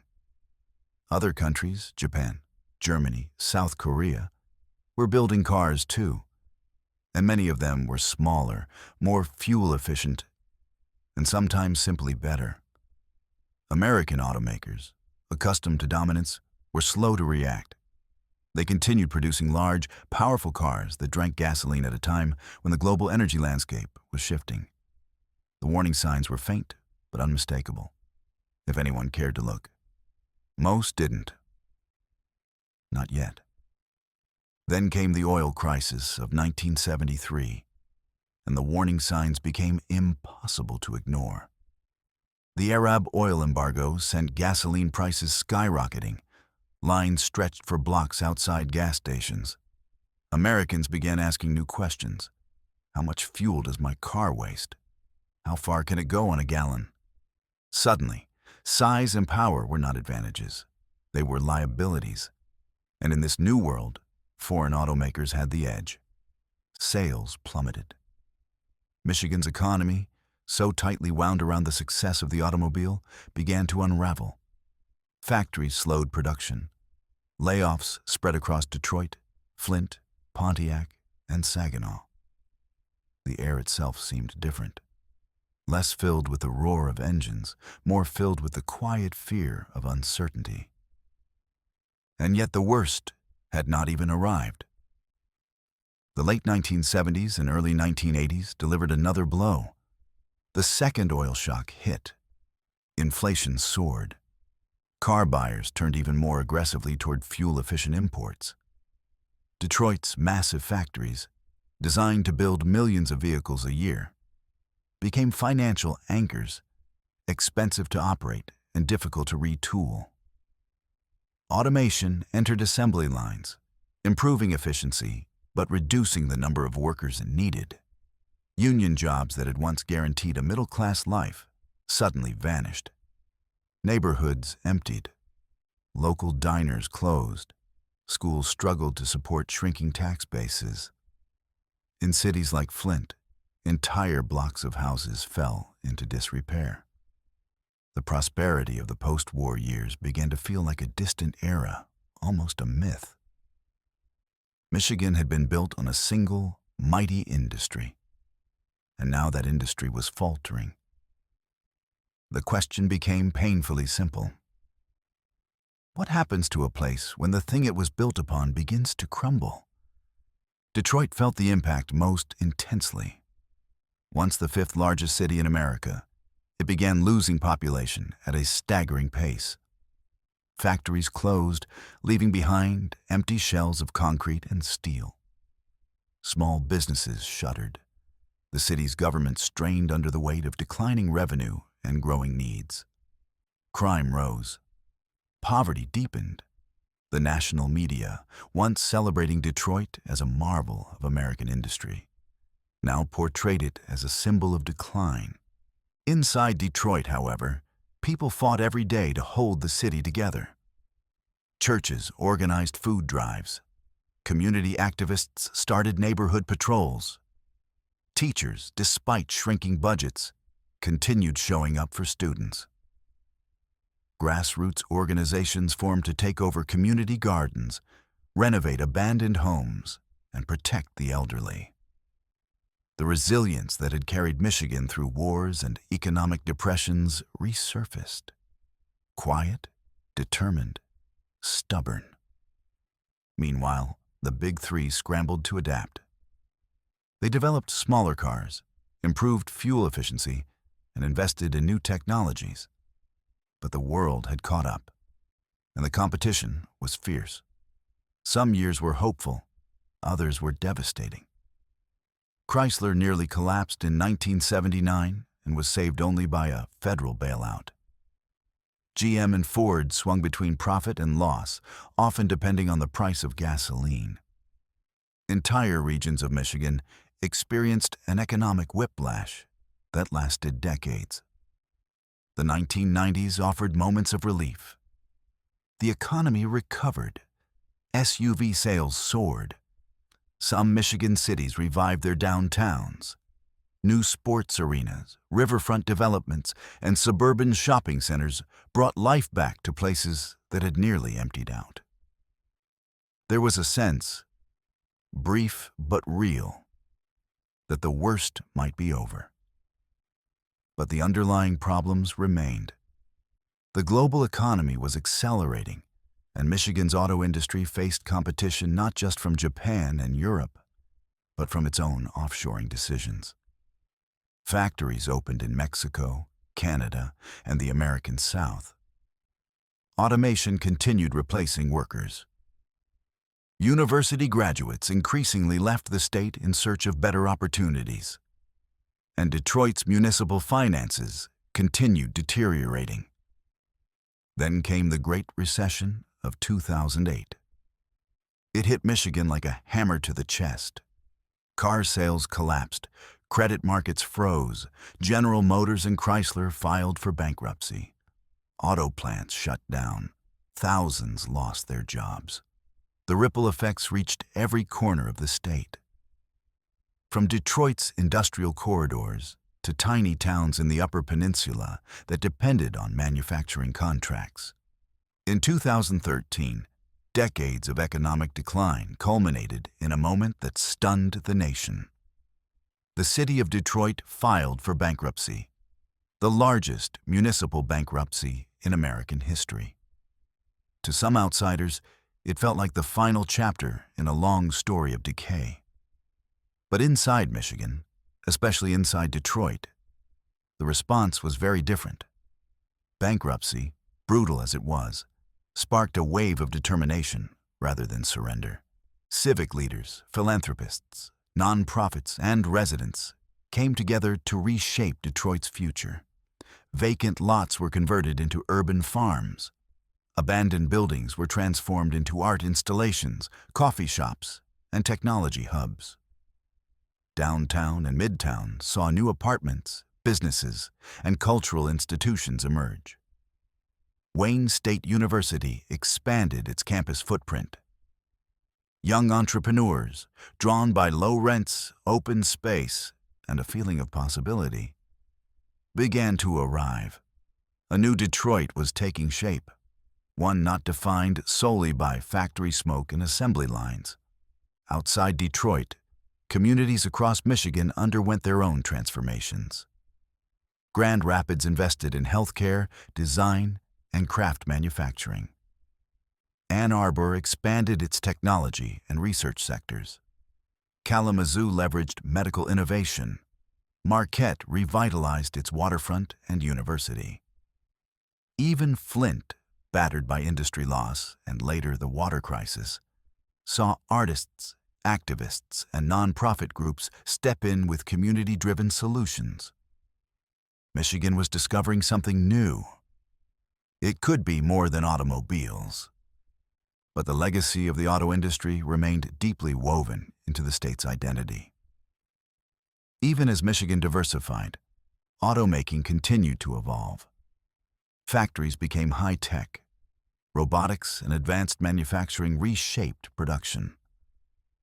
Automakers turned toward electric vehicles, autonomous technologies, and sustainability. Research labs in Dearborn, Warren, and Ann Arbor worked on innovations that could define the next century of transportation. And through it all, Michigan's workers, those who had endured layoffs, plant closures, economic shocks, and uncertain futures, showed resilience that echoed the spirit of earlier generations. They retrained. They adapted. They moved between industries. They helped rebuild communities and supported efforts to revitalize once forgotten neighborhoods. Their determination became the backbone of Michigan's search for a new identity. The truth is that Michigan never fully stopped being a place of reinvention. From the days of the fur trade to the rise of the lumber kings, from the copper mines of the Upper Peninsula to the auto factories of Detroit, Michigan's story has always been one of transformation. The decline of the auto industry was devastating, but it did not break the state. Instead, it pushed Michigan into a difficult, painful, but necessary evolution. And as Michigan entered the 21st century, scarred, humbled, but still standing, a different kind of pride began to grow. not the old pride of towering factories and booming assembly lines, but a quieter pride rooted in survival, creativity, and renewal. Michigan had been knocked down, but it had not stayed down. And now, as the state moved forward, it was writing a chapter built not on nostalgia, but on possibility. Chapter 18. Modern Michigan. In the early years of the 21st century, Michigan felt like a place caught between two stories. One story, known all too well, was the tale of factories closing, population draining from Detroit, and the long shadows cast by the decline of the auto industry. The other story, newer and still fragile, was about rebirth, about possibility, about a state rediscovering not only what it once had been, but what it could still become. And somewhere between these two stories, Michigan began writing a third, one shaped by innovation, by renewed appreciation for its natural beauty, and by the quiet determination of communities who refused to give up. Detroit, the heart that had powered the entire state for more than a century, became the center of this transformation. When the city filed for bankruptcy in 2013, it felt like a breaking point. But for many residents, it also felt like a chance, a painful, necessary clearing of the slate. Empty buildings that had been symbols of decay now became canvases for artists. Abandoned lots transformed into community gardens. Tech firms and startups settled into renovated warehouses, drawn by low costs and wide-open potential. Entrepreneurs opened coffee shops, bookstores, and restaurants in places that had once been silent after dark. Campus Martius, once a faded downtown intersection, filled with outdoor seating, festivals, and winter ice skating. The Detroit Riverwalk, which had been neglected for decades, evolved into one of the most celebrated waterfronts in the country. The Q-Line streetcar connected neighborhoods again. New apartments opened in buildings that had seemed destined for demolition. Young people, some from Michigan, others from across the nation, arrived searching for a sense of purpose and community. Detroit began to feel alive in ways few could have imagined 20 years before. But this rebirth brought challenges too. Not everyone experienced the recovery equally. Longtime residents, especially in majority Black neighborhoods far from downtown, continued to face poverty, aging infrastructure, and limited access to services. Some feared that new development meant displacement.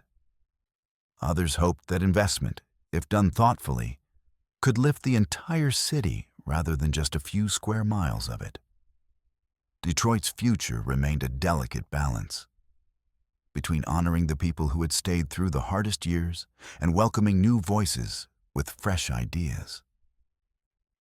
Outside of Detroit, other Michigan cities carved out their own modern identities. Grand Rapids transformed from a furniture manufacturing town into a hub for art, design, and healthcare. Its downtown thrived with craft breweries, riverfront parks, and a nationally recognized art competition that filled the streets with sculptures and installations.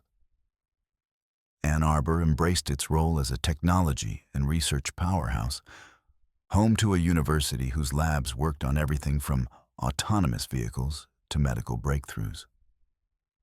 Lansing continued evolving as the political heart of the state, while Kalamazoo leaned into pharmaceutical innovation and a vibrant music scene.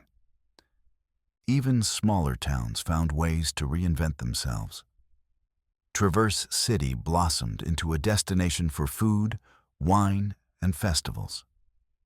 Marquette attracted hikers, mountain bikers, and nature lovers drawn by its rugged Upper Peninsula charm. Petoskey, Charlevoix, and the harbor towns along Lake Michigan welcomed visitors who came for sunsets that seemed to melt directly into the water. As Michigan adapted to the new century, one of its greatest strengths revealed itself: nature.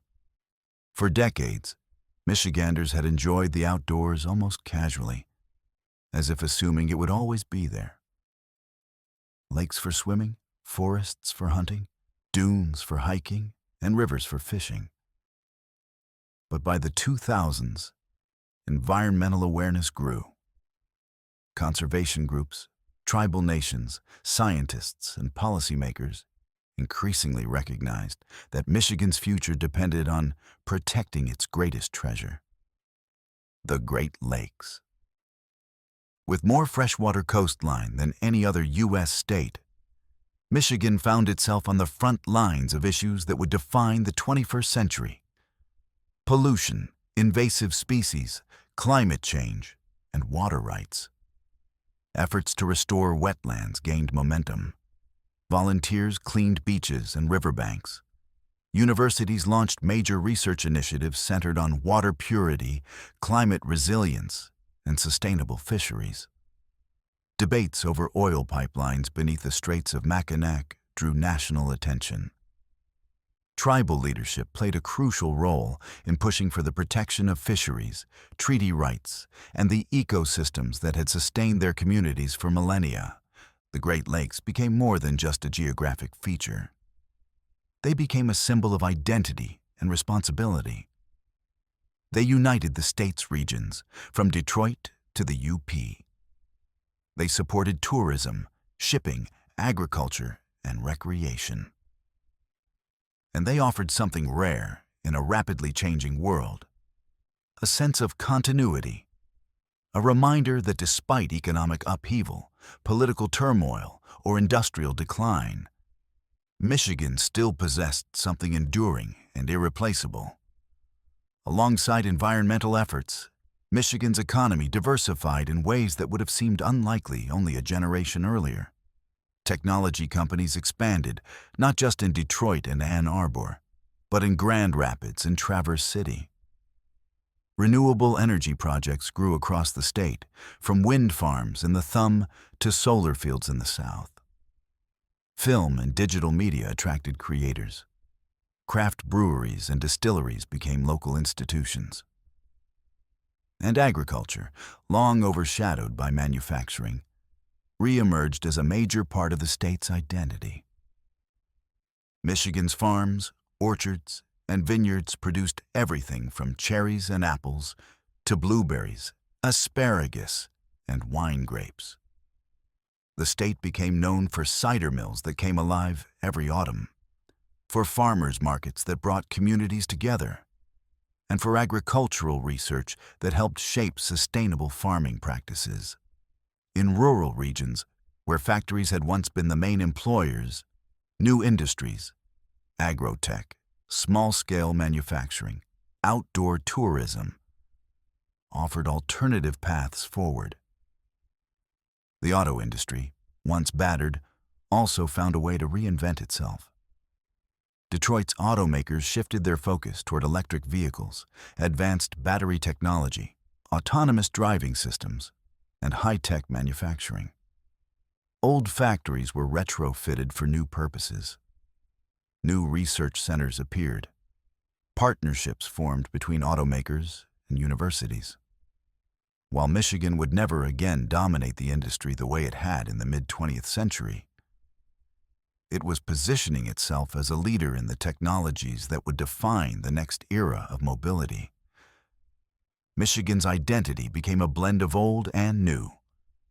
Wooden fishing boats and high-tech labs, abandoned factories turned into art studios, automotive engineers designing electric platforms, tribal communities reviving language and cultural traditions, college towns buzzing with research, and small towns reinventing themselves around tourism, outdoor recreation, or craft manufacturing. The state was no longer defined solely by the assembly line. It was defined by resilience, reinvention, and a strong connection to land and water. Yet the challenges ahead were real. Climate change posed threats. rising lake levels that eroded highways and beaches, shifting weather patterns that impacted agriculture, invasive species that disrupted ecosystems. Economic inequality remained sharp between wealthy suburbs and struggling neighborhoods. Infrastructure required renewal, and the question of how to attract and retain young talent weighed heavily on policymakers and business leaders. But Michigan faced these challenges with the same stubborn determination that had carried it through earlier eras. There was a sense, growing stronger each year, that the state had learned from its past. It had witnessed the dangers of relying on a single industry. It had endured the consequences of ignoring inequality. It had felt the pain of losing so much, and the pride of rebuilding again. And so, as Michigan moved deeper into the 21st century, it carried with it a new understanding of what made it strong. Not just its factories or its highways, not just its farms or its universities, but its people. Diverse, persistent, creative, and the natural world that had shaped their lives for generations. The story of Michigan today is one of balance, between innovation and preservation, between honoring history and building the future, between resilience and ambition. The Great Lakes, vast and ancient, watch over this ongoing transformation, their waves whispering both caution and possibility. And as the chapter of modern Michigan continues to unfold, the state finds itself in a familiar position, standing at the edge of change, looking ahead, ready to shape a future that reflects everything it has been and everything it hopes to become.